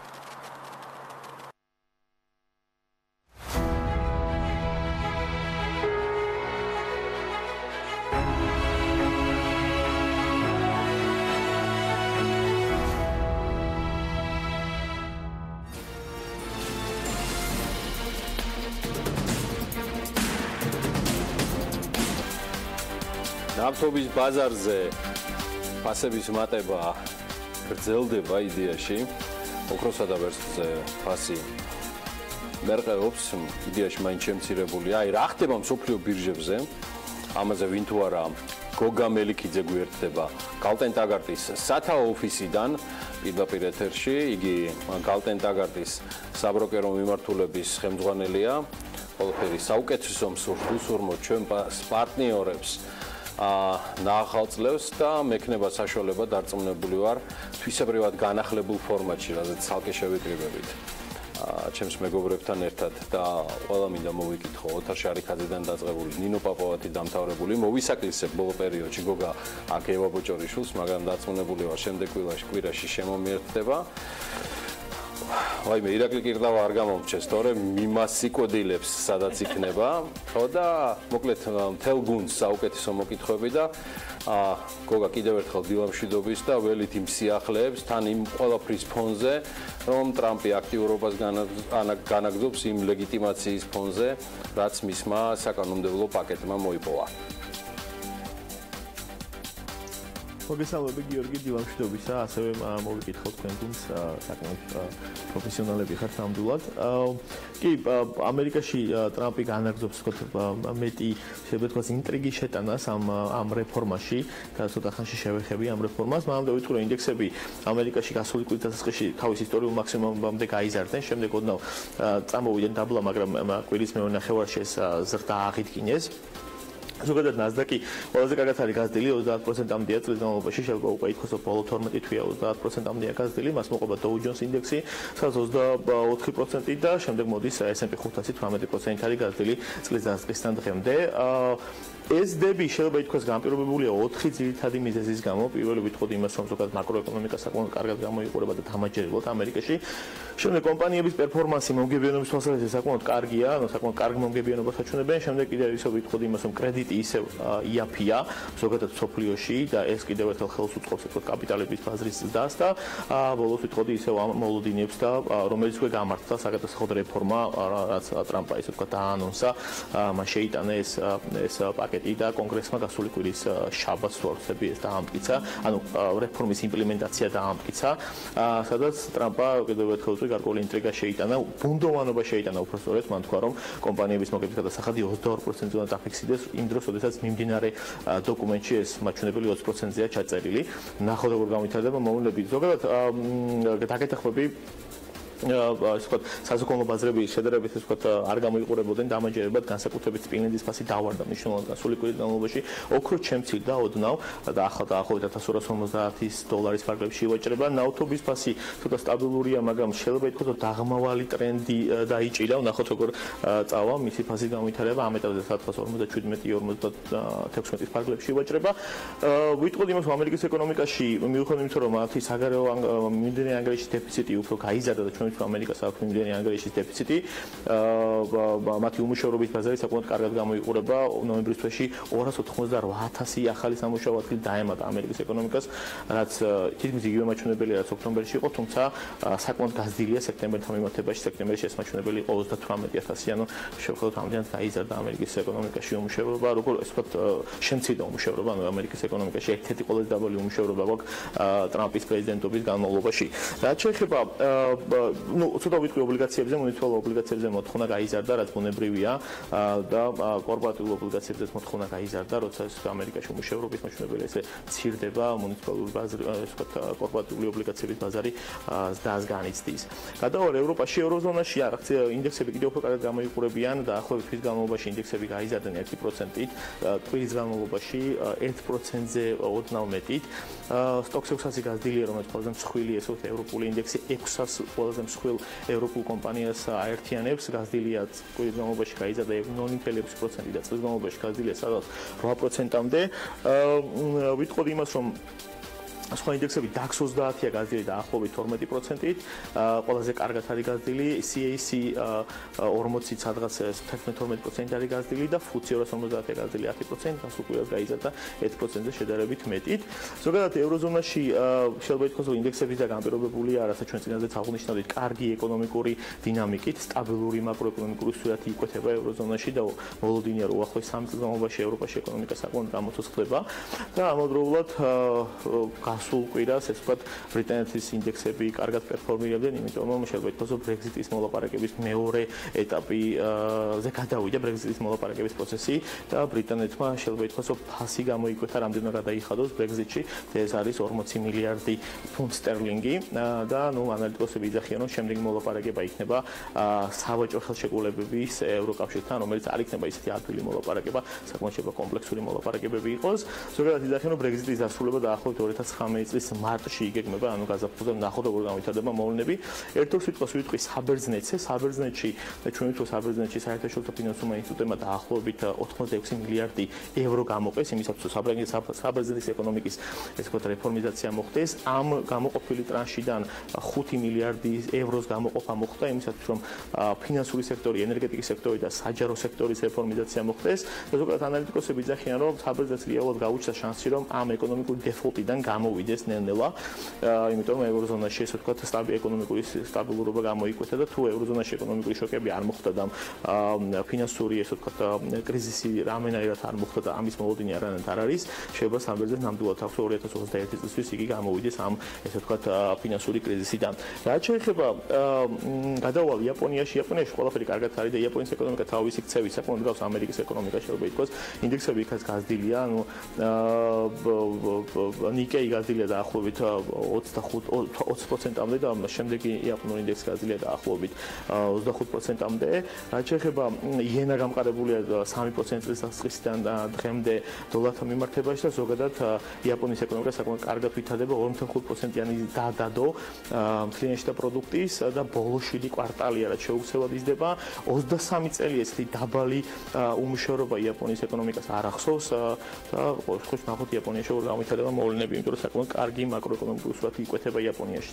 ჩინეთშია საინტერესო ის რომ ჩინეთის ეს ვთქვათ საგარეო ვაჭრობის მაჩვენებელი საკმაოდ გაიზარდა და მიუხედავად იმისა რომ საგარეო ვაჭრობა შეელოდებოდნენ დას, ჩინეთში იმპორტი გაზრდილია 17%, ექსპორტი 12%. ჩინეთის ეკონომიკა როგორც ჩანს ტრანსფორმაციას ახდენს უფრო იმპორტზე ორიენტირებულ ეკონომიკას და ჩვენ ვიცით რომ ჩინეთს აქვს მიმდინარე ანგარიშის პროფიციტი საკმაოდ კარგი სავაჭრო ბალანსი აქვს და ნახოთ რომ რა მოხდება ჩინეთში. ერთის მხრივ ეკონომიკა კარგად ვითარდება, მეორეს მხრივ ანალიტიკოსები ძახიან რომ ჩინეთის კერძო სექტორში დაახლოებით 170%-ია ეკონომიკასთან მიმართებაში კრედიტი, რაც ერთის მხრივ პრობლემაა, თუმცა მეორეს მხრივ იძახიან ეკონომისტები, რომ ეს მაჩვენებელი არ არის პრობლემა, იმიტომ რომ ჩინეთში ეკონომიკა ეს კრედიტი არის ადგილობრივ ვალუტაში, ადგილობრივი წყაროდან და საკმაოდ იაფად, ასე რომ ჩინურ კომპანიებს ამ კრედიტის მომსახურება მნიშვნელოვან პრობლემას მათთვის ეს არ წარმოადგენს. ერთი სიტყვით ვიტყვი ისრაელზე, ისრაელში ჩვენ ვიცით გასულპირას ამერიკამ თქვა რომ მან უნდა აღიაროს იერუსალიმი ისრაელის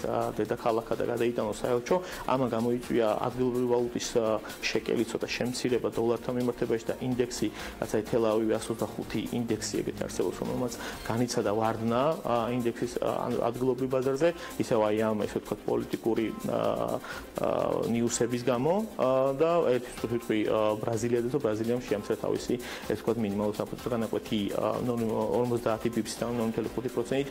ეს იყო მეათე შემცირება ბრაზილიის ეკონომიკაში მინიმალური საფუძველი განაკვეთის იმისათვის რომ ეკონომიკა გამოიყოს რესეციიდან, მიუხედავად იმისა რომ მათ თქვეს რომ 2017 წლის მეორე კვარტალში ეკონომიკა უკვე გამოვიდა რესეციიდან, კიდევ ერთხელ მოუწიათ მინიმალური საფუძველი განაკვეთის შემცირება იმისათვის რომ ეს ვთქვათ მაქსიმალური ხელი შეუწყონ ეკონომიკურ ზრდას. ყველაფერი გამოგვივიდა ჩვენ ამ წელიწადში თან იმის გათვალისწინებით გოგა რომ თელ-ავივი 125-ის ხსენებაც კი მოვასწარით. ნამდვილად ვერ წარმოვიდგენდი რომ ტრამპის პოლიტიკა იქამდე მიგვიყვანდა რომ შეიქელის ვოლატილობით აღნიშვნას გახდებოდა და თელ-ავივის ანუ ისრაელური ინდექსის თემაც.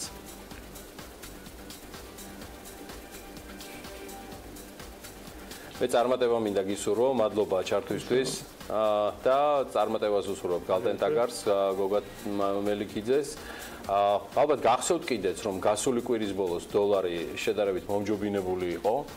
პრინციპში ამას განაპირობდა მონაცემები, რომლებიც ხატობდა რომ შეერთებული შტატების ეკონომიკა მეტ სამუშაო ადგილს შექმნიდა, ვიდრე პროგნოზირებული იყო, თუმცა დოლარის ზრდა შეფერხდა, რაც გაირკვა რომ მეტი სამუშაო ადგილის ანგარიშის პოზიტიურობას არ იმეორებდა ხელფასების ზრდის ანგარიში. მოკლედ, როგორც შრომის დეპარტამენტმა განაცხადა, შეერთებული შტატების ეკონომიკამ 228,000 სამუშაო ადგილი შექმნა ნოემბერში, რაც პროგნოზირებული გახდა 200,000, უმუშევრობის რიცხვი უძრავია, 4.1%, რაც შეეხება ანაზღაურების ზრდას, მან 0.2% შეადგინა თვეში, ეს 2.5%-ით მეტია გასულ წელთან შედარებით, თუმცა პროგნოზირებული შესაბამისად 0.3% და 2.7 გახდა. მოლოდინები ფედის მიერ რეფინანსირების განაკვეთის აწევაზე არ შეცვლილა, ფიქრობენ რომ ამ კვირის შეხვედრაზე გადაწყდება ეს, თუმცა ინფლაციის დაბალმა მაჩვენებელმა შეიძლება უბიძგოს კიდეც ფედს ამ ყველაფრისგან პროგნოზი შეიცვალოს მომავალში რეფინანსირების განაკვეთის ზრდასთან დაკავშირებით. მონეტარული პოლიტიკის შესახებ შეხვედრაზე, რომელიც ამ კვირაში გაიმართება, ფედერალური სარეზერვო ბანკი დიდი ალბათობით რეფინანსირების განაკვეთს გაზრდის. მომავალ წელს კი ორჯერ ან სამჯერ ზრდა იყო მოსალოდნელი. მოკლედ, როგორც დასაწყისში გითხარით, დოლარმა ზრდა შეანელა, თუმცა მაინც საკმაოდ მოძლიერებულია, არაფერი უჭირს. $1 დაახლოებით 113.5 იაპონური იენი ღირს, ანა რო იცოდე. ევრო ოდნავ მომჯობინდა და დოლარს და 18 ცენტამდე ავიდა მისი ფასი, თუმცა შემდეგ ოდნავ უკან დაიხია ან გნებავთ დაცურდა კიდეც. გირვან კასტერლინგმა პოზიციები დაკარგა. ტერეზა მეიმ პარლამენტს მიმართა და თქვა, რომ არანაირი შეთანხმების მიღწევა Brexit-ის დაობაზე, სანამ ყველა არ დათანხმდება ღია საზღვარს ირლანდიასა და ჩრდილოეთ ირლანდიას შორის არ მოხდება. ამ განცხადების შემდეგ, რომელსაც Brexit-ის პროცესის გაჯანჯლების პერსპექტივა აქვს, ერთი გირვან კასტერლინგი დოლარსა და 33.5 ცენტამდე გაიარდა. მოკლედ, ამ კვირაში ინვესტორები დაელოდებიან ფედის შეხვედრას და რეფინანსირების განაკვეთის დაახლოებით მეოთხედი პუნქტით აწევას, როგორც ეს ხდება ხოლმე. ევროპის ცენტრალური ბანკი, ინგლისის ეროვნული ბანკი და შვეიცარიის ეროვნული ბანკი ჩაატარებენ შეხვედრებს მონეტარული პოლიტიკის შესახებ, თუმცა აი აქ განაკვეთის მიმართულებით რაიმე განსაკუთრებულ ცვლილებებს არ ვერით.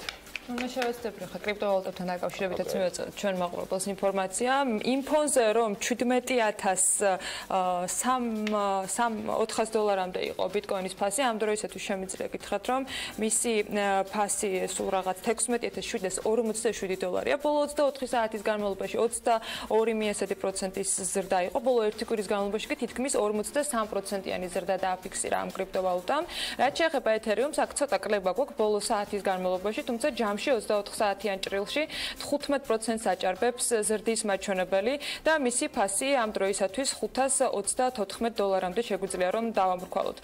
Bitcoin Cash-ის ფასი პრინციპში სტაბილურად მზარდია, თუმცა ამ შემთხვევაში თითქმის 6%-იანი ზრდა დაფიქსირდა შედარებით მისი ძირითადი ვალუტისა Bitcoin-ისა უფრო მეტი იყო ზრდის მაჩვენებელი, თუმცა მაინც პროცენტულ ჭრილში მისი გაძვირება უფრო მზარდი იყო. ჯამში $1,479-მდეა და მისი კაპიტალიზაცია მილიარდს აჭარბებს.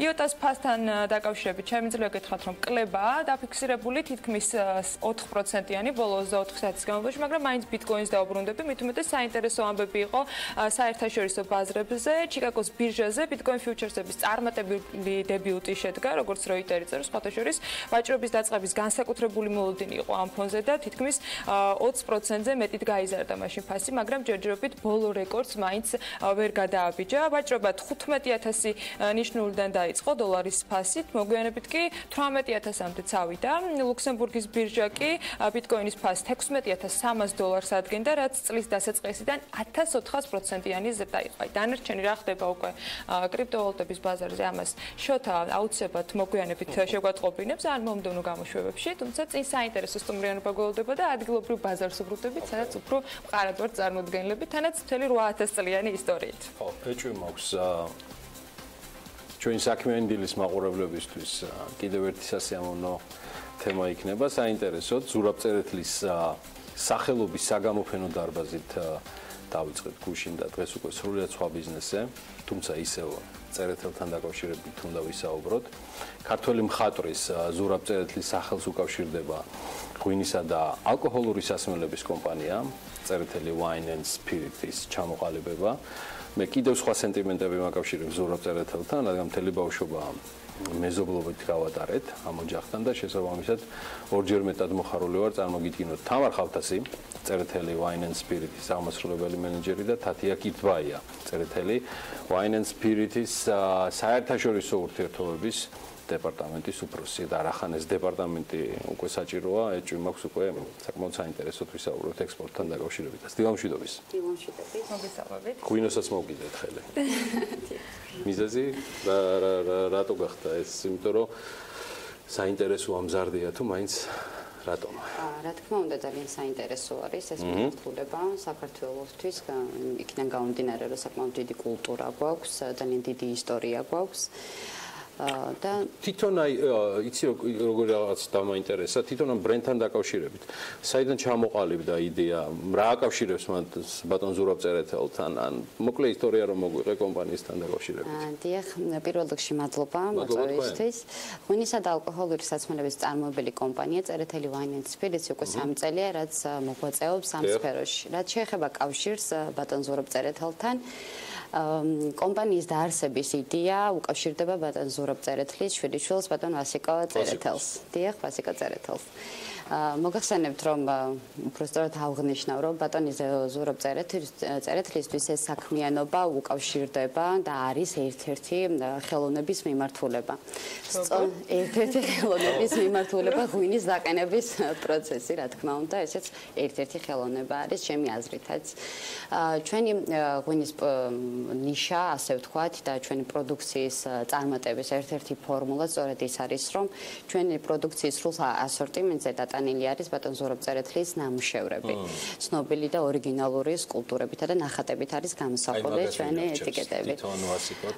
ერთობლივად და რა თქმა უნდა, ვასიკო პირველ რიგში. ისეთი მრავალფეროვანი ჩამონათვალი დაერწმებული ვარ, რომ მთელი საგამოფენო სივრცე იქნება წარმოდგენილი.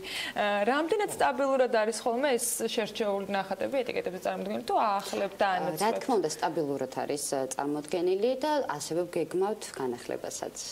დამატებას, იმიტომ რომ ასორტიმენტის გაზდა გვაქვს მე ბიზნესისკენ წაგიყვანთ. რა ტიპის სასმელს აწარმოებთ? ანუ მხოლოდ ღვინოა თუ უკვე სხვა ტიპის სასმელებია? დიახ, ვაწარმოებთ დაბალ და მაღალ ალკოჰოლურ სასმელებს. კერძოდ ამ ეტაპისთვის გვაქვს 13 სახეობის ღვინო, 3 სახეობის კონიაკი, VSC, VSOP და XO. 3 წელში? დიახ, 3 წლის განმავლობაში.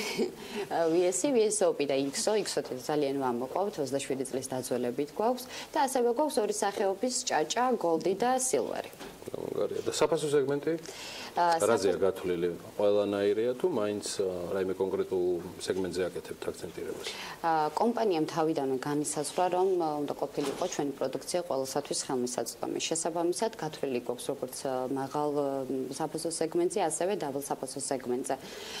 მინდა აღვნიშნო ხაზგასმით, რომ დაბალი ფასი ეს არ ნიშნავს და არ არის ასახული, რა თქმა უნდა, ხარისხზე.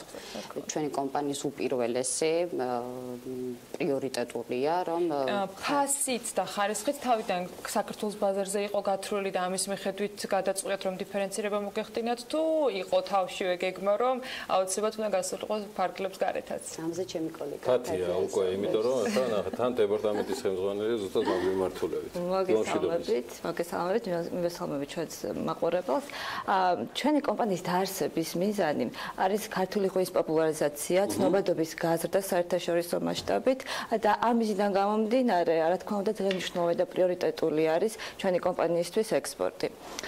ჩვენ მხოლოდ 3 წელია რაც ქართულ ბაზარზე მოღვაწეობთ, არა მარტო ქართულზე და ამ 3 წლის განმავლობაში ჩვენ მოვახდინეთ უკვე არაერთ ქვეყანაში ექსპორტი. საერთაშორისო ბაზარზე ბატონი ზურაბის სახელი, მისი ნამუშევრები, რომლებიც ჩვენ ეტიკეტზეა დატანილი და ჩვენი პროდუქციის მაღალი ხარისხი არის ჩვენი პროდუქციის წარმატების უპირველესი ფორმულა. ადგილობრივ ბაზარზე მარკეტინგული კამპანია უკვე ჩატარებული ქონდა ზურაბ წერეთელს, როცა რაც შეეხება ადგილობრივ ბაზარს, რა თქმა უნდა, ძალიან მნიშვნელოვანია. ჩვენთვის ადგილობრივი ბაზარი და ძალიან საინტერესოა და ჩვენ გაყიდვების გუნდი აქტიურად მუშაობს ამ მიმართულებით. და ექსპორტიც. ექსპორტი არის ერთ-ერთი პრიორიტეტი. დარწმუნებული ვარ, რომელიც თქვენმა გუნდმა ჩამოაყალიბა, იქნება გათვლილი ძალიან მნიშვნელოვნად ყველა როგორ ყველას ვერ მოიცავ წარმოუდგენელია, მაგრამ ყველა ძირითად საერთაშორისო კონკურსზე ან სიმპოზიუმზე ამ გამოფენებზე მონაწილეობის მიღება. აი ამის ერთგვარი დღის წესრიგი ეჯენდა ან კალენდარი თუ უკვე გაქვთ და გეგმა. კომპანიის არსების დღიდან ჩვენ ვიღებთ მონაწილეობას.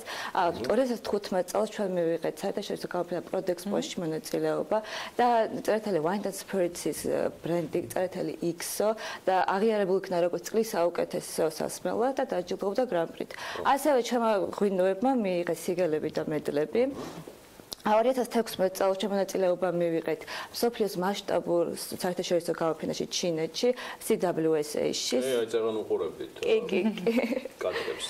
სადაც ჩვენ მივიღეთ მონაწილეობა, ჩვენ ვიყავთ წარმოდგენილები ჩვენი ღვინის სახეობა, მხოლოდ 2 სახეობით და ორივე მათგანმა მიიღო მედლები. ჩვენმა მოკუზანმა მიიღო წითელი, ოქროს მედალი და ჩვენმა წინანდალმა მიიღო ვერცხლის მედალი. და ამჟამადაც ჩვენ მონაწილეობას ვიღებთ მასშტაბურ საერთაშორისო გამოფენაში, ჩვენ წარმოდგენილები ვართ ჩვენი ღვინის 4 სახეობით და დარწმუნებულები ვართ წელსაც მივიღებთ. ქვეყნების ჩამონათვალი ერთგვარად თუ შეგიძლიათ გამიკეთოთ, მე რა ჩვენს მაყურებელს ერთად რომ გავაკეთოთ, სადაც არის უკვე თქვენი პროდუქცია წარმოდგენილი, ან გეგმაში გაქვთ, ანუ საექსპორტო არეალის გაფართოება. მთლიანი ასორტიმენტით ხართ წარმოდგენილი ყველა იმ ქვეყანაში, სადაც ხართ. თუ როგორ ნაწილდება, როგორი ნაწილი თქვაზრებს? ის უფრო დივერსიფიკაცია ხდება. თავისთავად, ანუ როგორც ყავს ცნობილი, ანუ ჩვენი ქართული ღვინო მსოფლიოს 40-ზე მეტი ქვეყანა იცნობს და წლიდან წლამდე ეს მაჩვენებელი იზრდება. ჩვენ ამ ეტაპზე ვაწარმოებთ მოლაპარაკებებს უკვე ჩვენ პარტნიორ ქვეყნებთან, ანუ პარტნიორ კომპანიებთან და ამ მიმართულებით ძალიან აქტიურად თანამშრომლობთ მათთან და ეს ქვეყნებია რუსეთი, რა თქმა უნდა, ჩინეთი და ამერიკა. ჩვენ პერმანენტ მოლაპარაკებებს ვახორციელებთ ახალ მიმართულებებზე, ეს არის ევროკავშირისა და სამხრეთ აზიის ქვეყნები და რა თქმა უნდა, დივერსიფიკაციის პროცესი ამ წელსაც გაგრძელდება. ჩვენ გვინდა ჩვენი პოზიციები გავიმყაროთ ამ ქვეყნებში და რა თქმა უნდა, ანუ ამ მიმართულებით ძალიან აქტიურად ვიმუშავებთ. 2018 წლისთვის ჩვენ დაგეგმილი გვაქვს, რომ ექსპორტი განვახორციელოთ 10 ქვეყანაზე, 10-ზე მეტ ქვეყანაში, დიახ. და ნუ კი, და ეს როგორც ჩვენ ასევე ზოგადად ქართული ღვინის ექსპორტს და გაყიდვებს მნიშვნელოვნად გაზრდას. და პოპულარიზაციას, რომელიც ამ 8000 წლიან ლეგენდას ყოველთვის გამაგრება სჭირდება. უფრო მეტად ქართულ ბაზარზე არის წარმოდგენილი ღვინოები თუ ანუ დაახლოებით როგორი არის პროცენტული განაწილება ექსპორტზე რამდენი მიდის და რამდენი არის ადგილობრივი ბაზრისთვის? ალბათ უფრო ვიტყოდით, რომ თანაბრად, იმიტომ რომ ექსპორტზე ძალიან აქტიურია. ჩემი აზრი გაინტერესებს მაგ თემაზე. საუკეთესო საექსპორტო დესტინეიშენი რა იქნება ამ ღვინის? ზუსტად ერთ-ერთ რო გახო. მისი სახლი მოსკოვში. ეს არის არანორმალური ტრაფიკის სტუმრების, ეს არის უმაღლესი დონის სტუმრების ტრაფიკი მსოფლიოს ყველა ქვეყნიდან და მარტო იქ საჩუქრად თითო ბოთლი ღვინო რო შემდეგი 8000 წელიწადი ეყოფა საქართველოს ბიზნესიც არის და ის პოპულარიზაციაც არის და ამ ლეგენდას 8000 წლიან სჭირდება კვება და გამაგრება ისევე როგორც ყველა ლეგენდას. ეს ჩემი პირადი აზრია. სად შეიძლება აღუნის შეძენა საქართველოში ან საერთაშორისო ბაზრებზე? ანუ ქსელურ მაღაზიებშია წარმოდგენილი თუ თქვენ თვითონ ახერხებთ რაღაცა თქვა კონკრეტული ადგილებზე და ლოკაციების შერჩევას?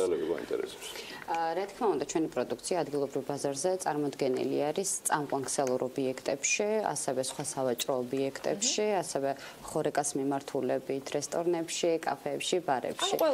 დიახ, შეიძლება ითქვას, რომ ყველგან 100%-ით არ გვაქვს, რა თქმა უნდა, ამ 3 წლის განმავლობაში ვერ მოვახერხებდით 100%-ით ბაზრის ათვისებას მინიმალური რესურსით, მაგრამ რა თქმა უნდა, სამომავლოდ გეგმავთ, რომ ჩვენთვის ყველაზე საინტერესო ობიექტები იყოს თავიდან ბოლომდე ათვისებული. კომპანიის გეგმებიც გექნება დარწმუნებული ვარ. რა თქმა უნდა, დიახ, სანამ გეგმებზე გადავალ, ასევე დავამატებ, ჩვენი პროდუქციის შეძენა ასევე შესაძლებელი არის დისტანციურად, სახლიდან გაუსვლელად, ჩვენი ოფიციალური Tsereteli Wine and Spirits-ის ვებგვერდის მეშვეობით. მოსახლეობას ეს თქვენ წევს თუ კომპანია ყავთ დაქირავებული ამისთვის, რომ ადგილზე მიტანახდეთ? დილერის ამბავს? დილერის ამბავში გვეხმარება გრადუსის, ესეთი სავაჭრო ობიექტი არის, სადაც იყიდება ალკოჰოლური სასმელები და რა თქმა უნდა, ჩვენი სრული ასორტიმენტი არის იქ წარმოდგენილი. ოღონდ თქვენი ვებგვერდის საშუალებით არის შესაძლებელი და არა? ხდება და უკვე ეს კომპანია უზრუნველყოფს, რომ მიიტანოს ადრესატამდე ჩვენი პროდუქცია. თავის მოყოლების სრული გაზარმაცება ხდება. ასევე გავაჟღერებ, თუ შეიძლება ჩვენი ვებგვერდიდან დალევარდა. გავაჟღერებ ჩვენი ვებგვერდის მისამართს თუ არის შესაძლებელი www.cereteliwine.g cereteliwine.g და cereteliwine.g-ის დამფუძნებლების და ამ კომპანიის გეგმებთან დაკავშირებით თამარ ძალიან მოკლედ რომ რეზუმირება გავაკეთოთ ამით ჩვენი საუბრისა. დიდი სიამოვნებით, როგორც თათიამ აღნიშნა ჩემო კოლეგამ, ექსპორტის მიმართულებით ვაპირებთ გაფართოებას, ასევე როგორც აღნიშნαμε, ადგილობრივი ბაზრის ათვისებას და რა თქმა უნდა, ასორტიმენტის გაზრდას, იმიტომ რომ მომხმარებელი ითხოვს ამას ძალიან აქტიურად. და 13 დასახელება ცოტა არ არის თან 3 წელიწადში და მით უმეტეს თუ პოტენციალი არსებობს კიდევ რომ 10 ქვეყანაზე გავიდეს, დარწმუნებული ვარ, მოთხოვნა ძალიან მრავალფეროვანი იქნება. დიახ და მივყვებით ამ მოთხოვნებს თავის მაინც რომელზე რაზე არის მოთხოვნა? ყველაზე მეტად ისი კონკრეტულად ვერ გამოვყოფ, იმიტომ რომ ღვინო რა თქმა უნდა უფრო მოთხოვნადი არის თავისთავად. ძალიან საინტერესო. ასევე დავამატებ და მოგახსენოთ, რომ 13 დეკემბერს 4 საათზე ზურაბ წერეთლის თანამედროვე ხელოვნების მუზეუმში დაგეგმილი გვაქვს კომპანიის და ჩვენი პროდუქციის პრეზენტაცია. მინდა რომ მოგიწვიოთ, ეს მოსაწვევები თქვენთვის არის განკუთვნილი და ძალიან გაგვიხარდება თუ გეწევით და უფრო დეტალურად გაგაცნოთ ჩვენი საომავლო მიზნების და გეგმების შესახებ, ასევე შეიტყობთ ჩვენი საქველმოქმედო მიზნების შესახებ ინფორმაციასაც. ამ კონცეფციაზე. შეძლო ამ დროს ხოლმე მინუზე დაუძახეთ, პირდაპირ შემიძლია გითხრათ, მაგრამ ყველაფერი მოახერხეს თამარ ხალთასმა, Tsereteli Wine and Spirits აღმასრულებელი მენეჯერი და თათია ქირდვაიამ. თათია, დიდი მადლობა სტუმრობისთვის. ის გახლავთ საერთაშორისო ურთიერთობის დეპარტამენტის ხელმძღვანელი. საუბრის ბოლოსკენ ამ ბლოკის უბრალოდ საუკეთესო მოკითხვები ნიკო ნიკოლაძის ქუჩიდან ვასიკო წერეთელს და ბატონ ზურაბ წერეთელს მთელი ჩემი ბავშვობა, რომელიც ახლა გამახსენა ამ საუბარმა, ამ არაჩვეულებრივ ოჯახს და ასევე ბატონ სოსო ნიჟარაძეს ჩემგან კიდევ პირადად მოგითხრა და წარმატებები ზურაბ წერეთელს მის ბიზნესებს აქ თუ საქართველოს საზღვრებს გარეთ. გავიდეთ რეკლამაზე, სულ მალე დაგიბრუნდებით.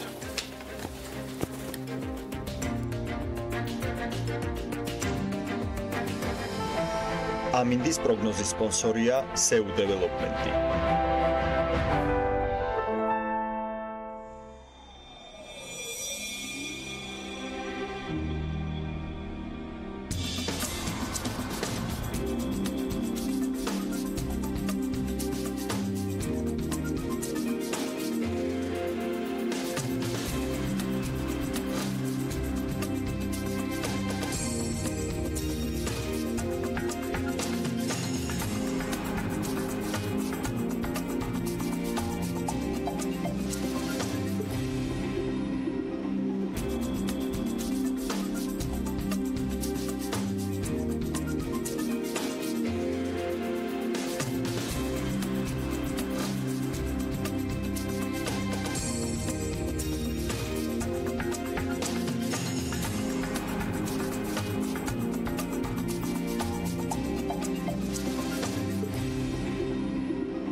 ამინდის პროგნოზის სპონსორია SEU დეველოპმენტი.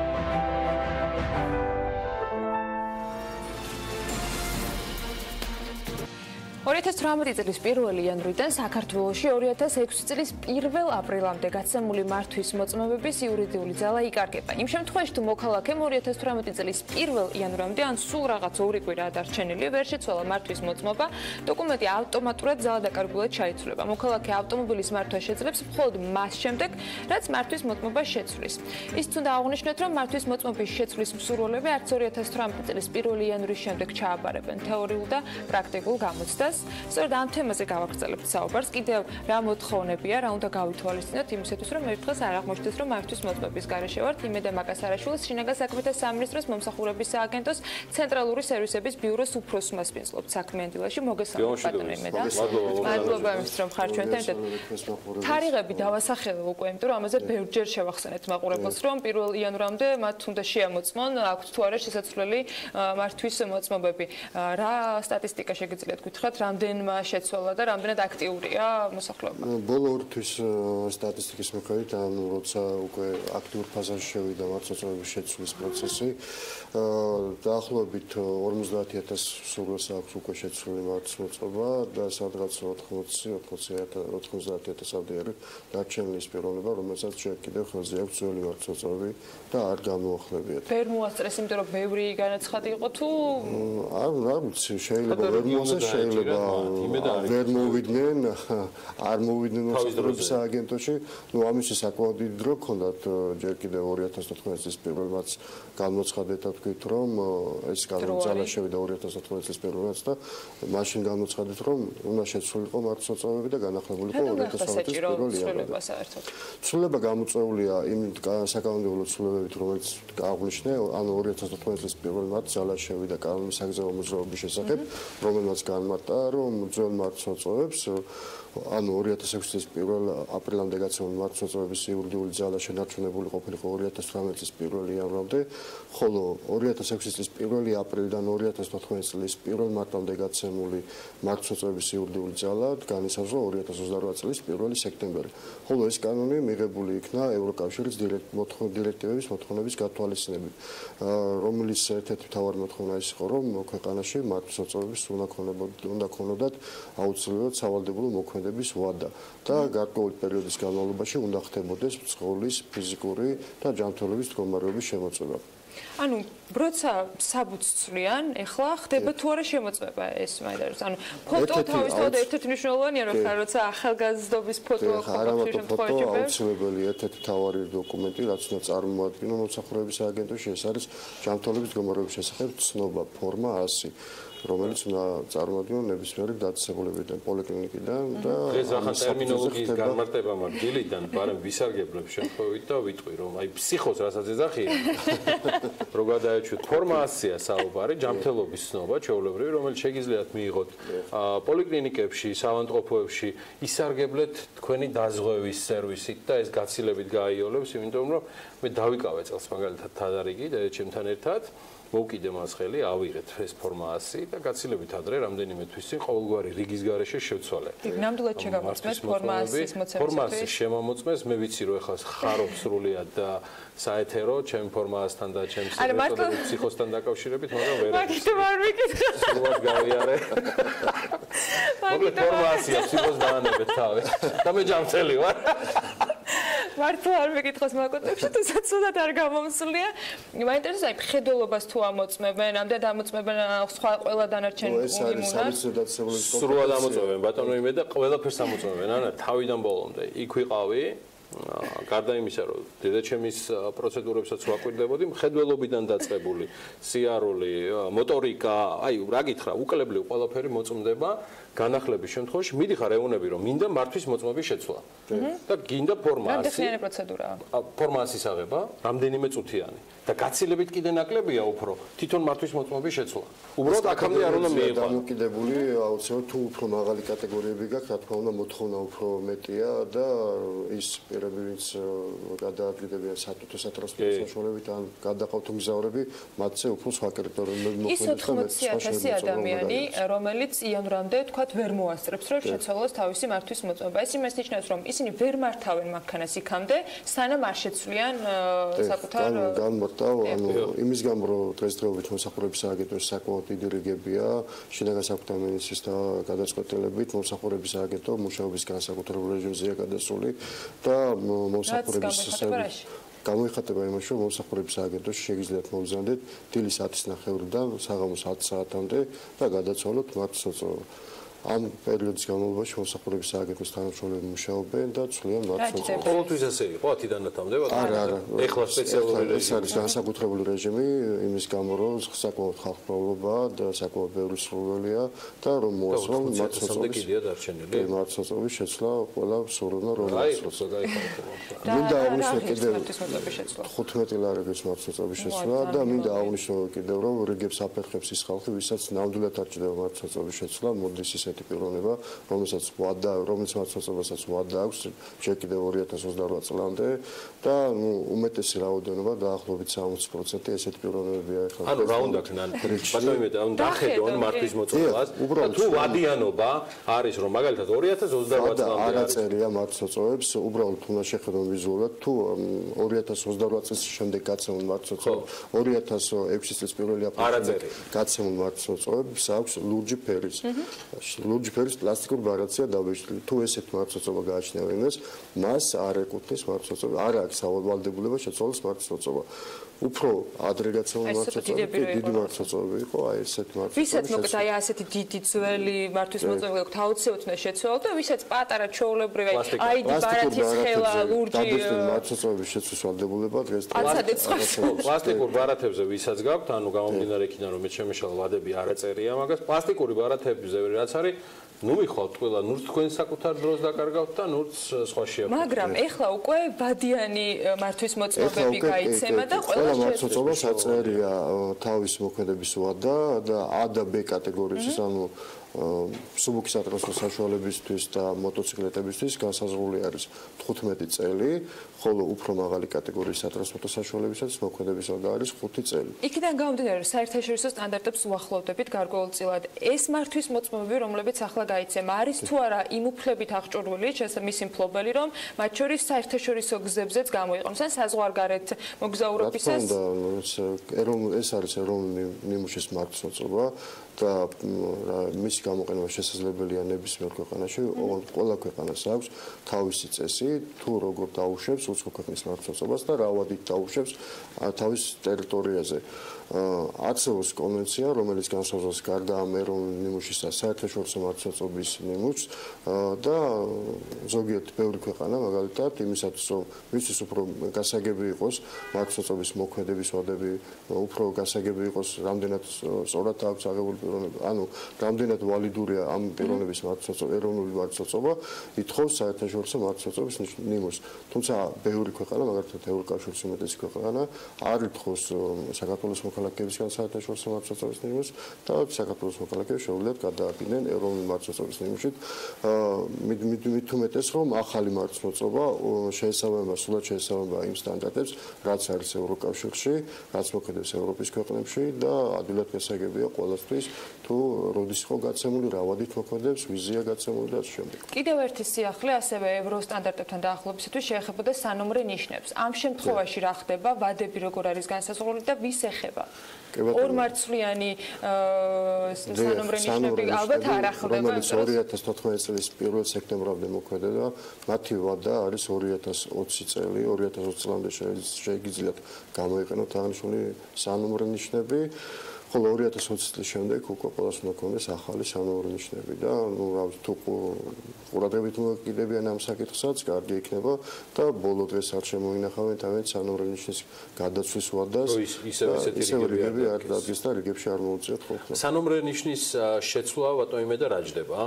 მაგის ფასი ხო არის? სანომრე ნიშნის ფასი არის 35 ლარი, ხოლო სარეგისტრაციო მოწმობის ფასი არის 35 ლარი, სულ 70 ლარი დაუჯდებათ იმისათვის რომ გადაცვალოს სანომრე ნიშნები. და ივლიან უკვე ახალი სანომრე ნიშნები ჩამოთელად წესიერ დაახლოებით სტატისტიკა როგორ გვაქვს, რამდენია თანაბარდობა, თუ გაქვთ ინფორმაცია ძველი სანომრე ნიშნები? ყოველდღიურად მიმდინარეობს გაცემის პროცესი, საკმაოდ დღესდღეობით საქართველოში არის 1.200.000-მდე რეგისტრირებული სატრანსპორტო საშუალება და ამ სატრანსპორტო საშუალებების დაახლოებით 70% უკვე ახალი სანომრე ნიშანი გააჩნია. ხო, სანომრე ნიშნთან დაკავშირებით მთელი 2 წელი გაქვთ კიდევ რა, სადარიგი დაიჭიროთ და დიდი ვადა არის და შეუძლიათ. თუმცა ჩვენი საუბრის ბოლოს კიდევ ერთხელ მიუხედავად იმისა, რომ შინაგან საქმეთა სამინისტროს მომსახურების სააგენტო გადადის სპეციალურ რეჟიმზე, სამუშაო დღეებში თუ შაბათ-კვირასაც სამუშაო დღეებში არა მხოლოდ შაბათ-კვირის ჩათვლით, დილის 10 საათიდან საღამოს 10 საათამდე თქვენთვის იშრომებენ საიმისოდ, რომ შეიცვალოს მართვის მოწმობები. თხოვნა საქმიანი დილის სტუდიიდან მომსახურების სააგენტოს სახელით, რომ მათ, ვისაც პლასტიკური ბარათები უკვე გაქვთ მართვის მოწმობები, თუ შეიძლება შეიკავეთ თავი და ტყილა, ნუ მიხვალთ მომსახურების სააგენტოში, ნუ დაიკავებთ რიგს, რადგან შეცვლას ექვემდებარება მხოლოდ ძველი, შედარებით დიდი ზომის მართვის მოწმობები, რომელსაც დაახლოებით ორჯერ მეტ დიდია ზომით, ვიდრე დღევანდელი პლასტიკური ბარათი, რომელიც ზომით არის თქვენი პირადობის მოწმობის საბანკო ბარათის ზომის ხელა. ვისაც ეს გაქვთ, ნუ არ მიხვალთ, ნურც დროს დახარჯავთ, ნურც რიგს დაიკავებთ და ნურც ფულს დახარჯავთ კიდევ ზედმეტს. მიუხედავად იმისა, რომ მათ ვისაც შესაძლებელი აქვთ, ეს 15 ლარი დაუჯდება. იმედა მაკასარაშვილს მადლობას ვუხდით. იგი შინაგან საქმეთა სამინისტროს მომსახურების სააგენტოს ცენტრალური სერვისების ბიუროს ხელმძღვანელი გახლავთ. სწორედ მან გაატარა საქმიანი დილა ჩვენთან ერთად საიმისოდ, რომ თქვენთვის ეთქვა ამ ყველაფრის დეტალები. მას გავაცილებთ ახლა და სულ მალე რეკლამის შემდეგ უკვე მარიამ ადამიანსთან და მაია სიდამონიძესთან ერთად დაგიბრუნდებით.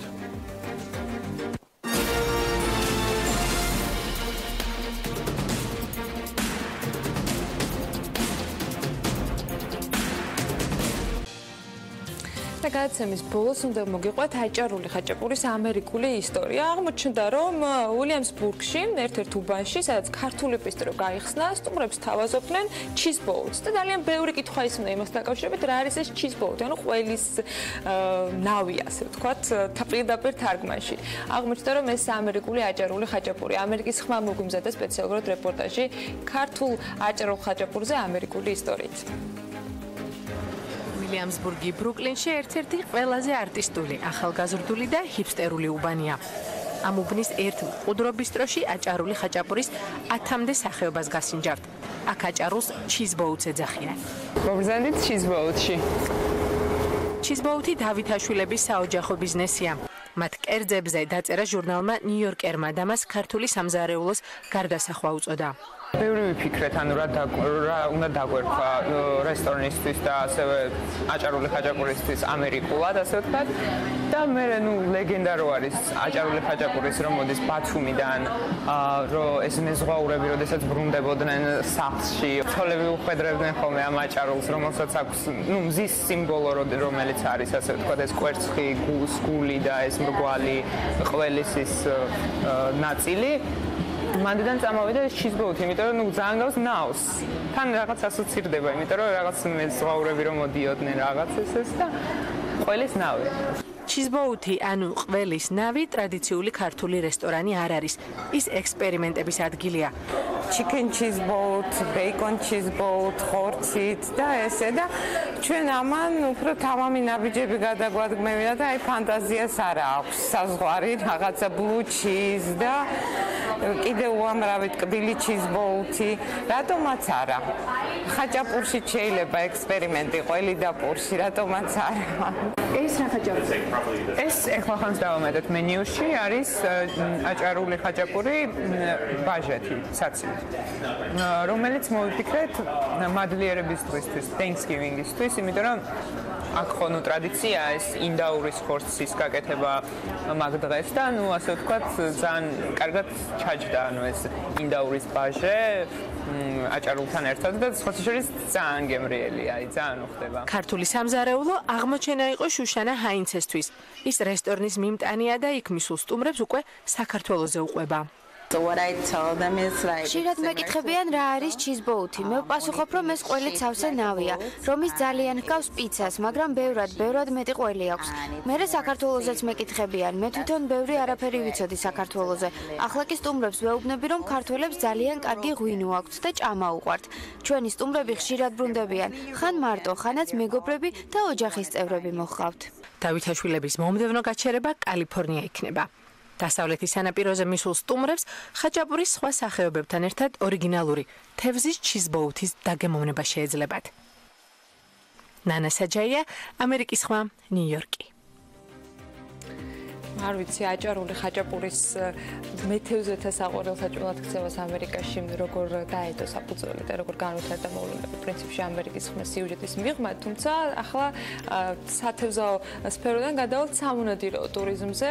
დღევანდელ რუბრიკას სტუმრის გარეშე გავუძღვებით. 2012 წლიდან ამ სფეროს გასავითარებლად გარკვეული რეგულაციები შეიცვალა და რიგი შეზღუდვებიც მოიხსნა. ასე დაახლოებით 5 წლის წინ საქართველოს მთავრობამ გადაწყვიტა, რომ ნადირობისგან ეკონომიკური სარგებელი უნდა მიიღოს. რა შედეგებია და რატომ შეიძლება საქართველოს იყოს მიმზიდველი და რა მიმართულებით გვაქვს პრობლემები ამ საკითხებზე მარიამ ადამიანმა მოამზადა სპეციალურად მასალა ჩვენთვის, როგორია საქართველოში სამონადირეო ტურიზმის მიმართულებით არსებული მდგომარეობა, რა გამოწვევები და პერსპექტივები არსებობს ინდუსტრიაში და არის თუ არა შესაძლებელი, რომ ამ დარგის განვითარებით და პოპულარიზაციით ქვეყანაში ტურისტული შემოსავლები მნიშვნელოვნად გაიზარდოს. მოკლედ, საქართველოში ნადირ ფრინველთა აღწარმოებისა და ეკონომიკურ გათვლებზე მარიამ ადამიანმა მიაგვიერთება ახლა პირდაპირ ეთერში. მარიამ, დილა მშვიდობის რა ვითარება გვაქვს ამ ნაწილში? დილა მშვიდობის, ანა, სამონადირეო ინდუსტრიის მიმოხილვისას უნდა აღინიშნოს, რომ მისდამი არაორგანიზებული და არასისტემური მიდგომის გამო ის ჯერ კიდევ არ არსებობს.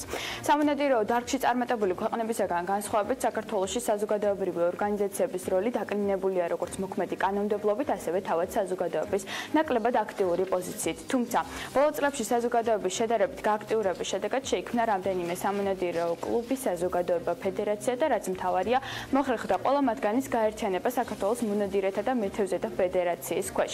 შედეგად გაიზარდა საზოგადოებრივი აქტივობა და მოქალაქეობრივი პასუხისმგებლობა, რაც იძლევა იმედს, რომ სამონადირეო დარგის განვითარების საქმით დაინტერესებული საზოგადოება აქტიურად იქნება ჩართული. მარიამ, არსებობს თუ არა სამონადირეო ტურიზმის მიზნით შექმნილი ტურ ოპერატორები ქვეყანაში, რომლებიც ხელს შეუწყობენ დარგის განვითარებას და თავის მხრივ სწორედ ამ მიმართულებით იმუშავებენ? ანა, სამონადირეო ტურიზმის მიზნით შექმნილი ტურ ოპერატორები, ანუ ეგრეთ წოდებული აუთფიტერები საქართველოში ბოლო დრომდე არ არსებობდნენ, მხოლოდ წელს გამოჩნდნენ უცხოელების მიერ შექმნილი პიონერები, რომლებიც ძირითადად მონადირეთა კონკრეტული ჯგუფების მომსახურებაზე არიან ორიენტირებულნი. აქედან გამომდინარე, საერთაშორისო მონადირესა და სამონადირეო მეურნეობას შორის შუამავლის როლს ტურისტული სააგენტოები ასრულებენ, რომელთაც სამონადირეო საქმის არც ცოდნა და ბუნებრივი არც გამოცდილება გააჩნიათ, თუ არ ჩავთვლით რამდენიმე გამონაკლისს, როდესაც სააგენტოს თანამშრომელი თავად მონადირეა და გააჩნია ზოგადი წარმოდგენა სფეროზე. ასევე მე მგონი საინტერესოა, რამდენად დაცული არის თავად სანადირო მეურნეობები და რამე მექანიზმი თუ გვაქვს ამ მიმართულებით შემუშავებული? სამონადირეო მეურნეობას სანას სულ ჯამში 16 მცველი იცავს, რომლებიც შესაბამისი გრაფიკის მეშვეობით 24 საათის განმავლობაში მუშაობენ. მათ ყოველწლიურად უტარდება შესაბამისი ტრენინგი, განლაგებულია 5 სათვალთვალო კოშკი და ასევე მოწყობილია საცხენოსნო საფეხმავლო ბილიკები და სამანქანო გზები, რომლებიც ხელს უწყობს მცველების ოპერატიულ გადაადგილებას და სწრაფ რეაგირებას ნებისმიერი ტიპის დანაშაულზე. რაც შეეხება ტურიზმის განვითარებას, სამონადირეო მეურნეობა 2010 წლიდან პერმანენტულად ღებულობს მონაწილეობას თბილისის საერთაშორისო ტურისტულ გამოფენაზე, სადაც საკუთარი მეურნეობის რეკლამირების გარდა ხელს უწყობს სამონადირეო საქმიანობის პოპულარიზაციასაც ქვეყანაში. მარიამ, დარგის განვითარების რაიმე კონკრეტულ გეგმაზე თუ არის საუბარი და შედეგები თუ არის დათვლილი? ამ თემაზე ერთადერთი რაც შემიძლია გითხრათ არის ის, რომ შემუშავებულია პროექტი, რომელიც საქართველოში ნადირ ფრინველისა და იქტიოფაუნის აღწარმოებასა და ბუნებრივ გარემოში გამრავლებას ეძღვნება. მისი საერთო ღირებულება 5 მილიონი ლარია, ხოლო მოსალოდნელი ეკონომიკური შედეგები ასეთია. მხოლოდ სამონადირეო და სათევზაო ტურიზმიდან მიღებულ პირდაპირ შემოსავლებს შეუძლია გაუტოლდნენ 100-150 მილიონ ლარს ყოველწლიურად. ეკოტურიზმიდან მიღებული შემოსავლები გაიზრდება და დაახლოებით 20-30 მილიონი ლარი იქნება. შექმნება ათასობით სამუშაო ადგილი, განსაკუთრებით მაღალმთიან რეგიონებში, ანუ ახლად შექმნილ შესაბამის ტურისტულ სტრუქტურებში დასაქმდება დაახლოებით 1500 ადამიანი, დაახლოებით 500 ადამიანი კი დასაქმდება საქართველოს უკვე გათავზიანებულ მდინარეებზე. ხოლო 5 წლის თავზე მოხდება საშენების პრივატიზაცია, რის შედეგადაც გაწეული დანახარჯები, ანუ როგორც ვახსენე 20 მილიონი ლარი უკან სახელმწიფოს დაუბრუნდება.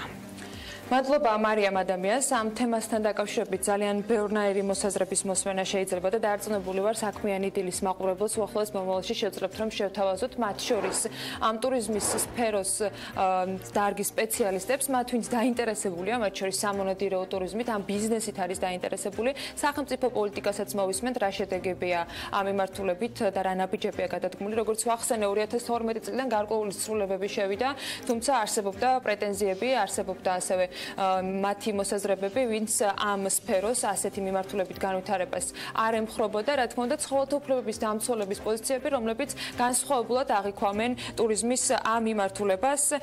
მოკლედ, ასეთი იყო ამ თემის დღევანდელი მიმოხილვა. ჩვენ როგორც გითხარით, აუცილებლად მომავალში კიდევ ვისაუბრებთ. და ასეთი იყო საქმიანი დილა, რომელიც დღეს შემოგთავაზეთ. ხვალ ზუსტად 8 საათზე დავბრუნდებით პირდაპირ ეთერში, წინ კი ბიზნეს მედია საქართველოს გადაცემების ციკლი უკვე ქალების ნარატივით გაგრძელდება და ზუსტად 3 საათზე უნდა დაელოდოთ ბექა ბაციკაძეს და საქმის კურსს. მადლობა ყურადღებისთვის.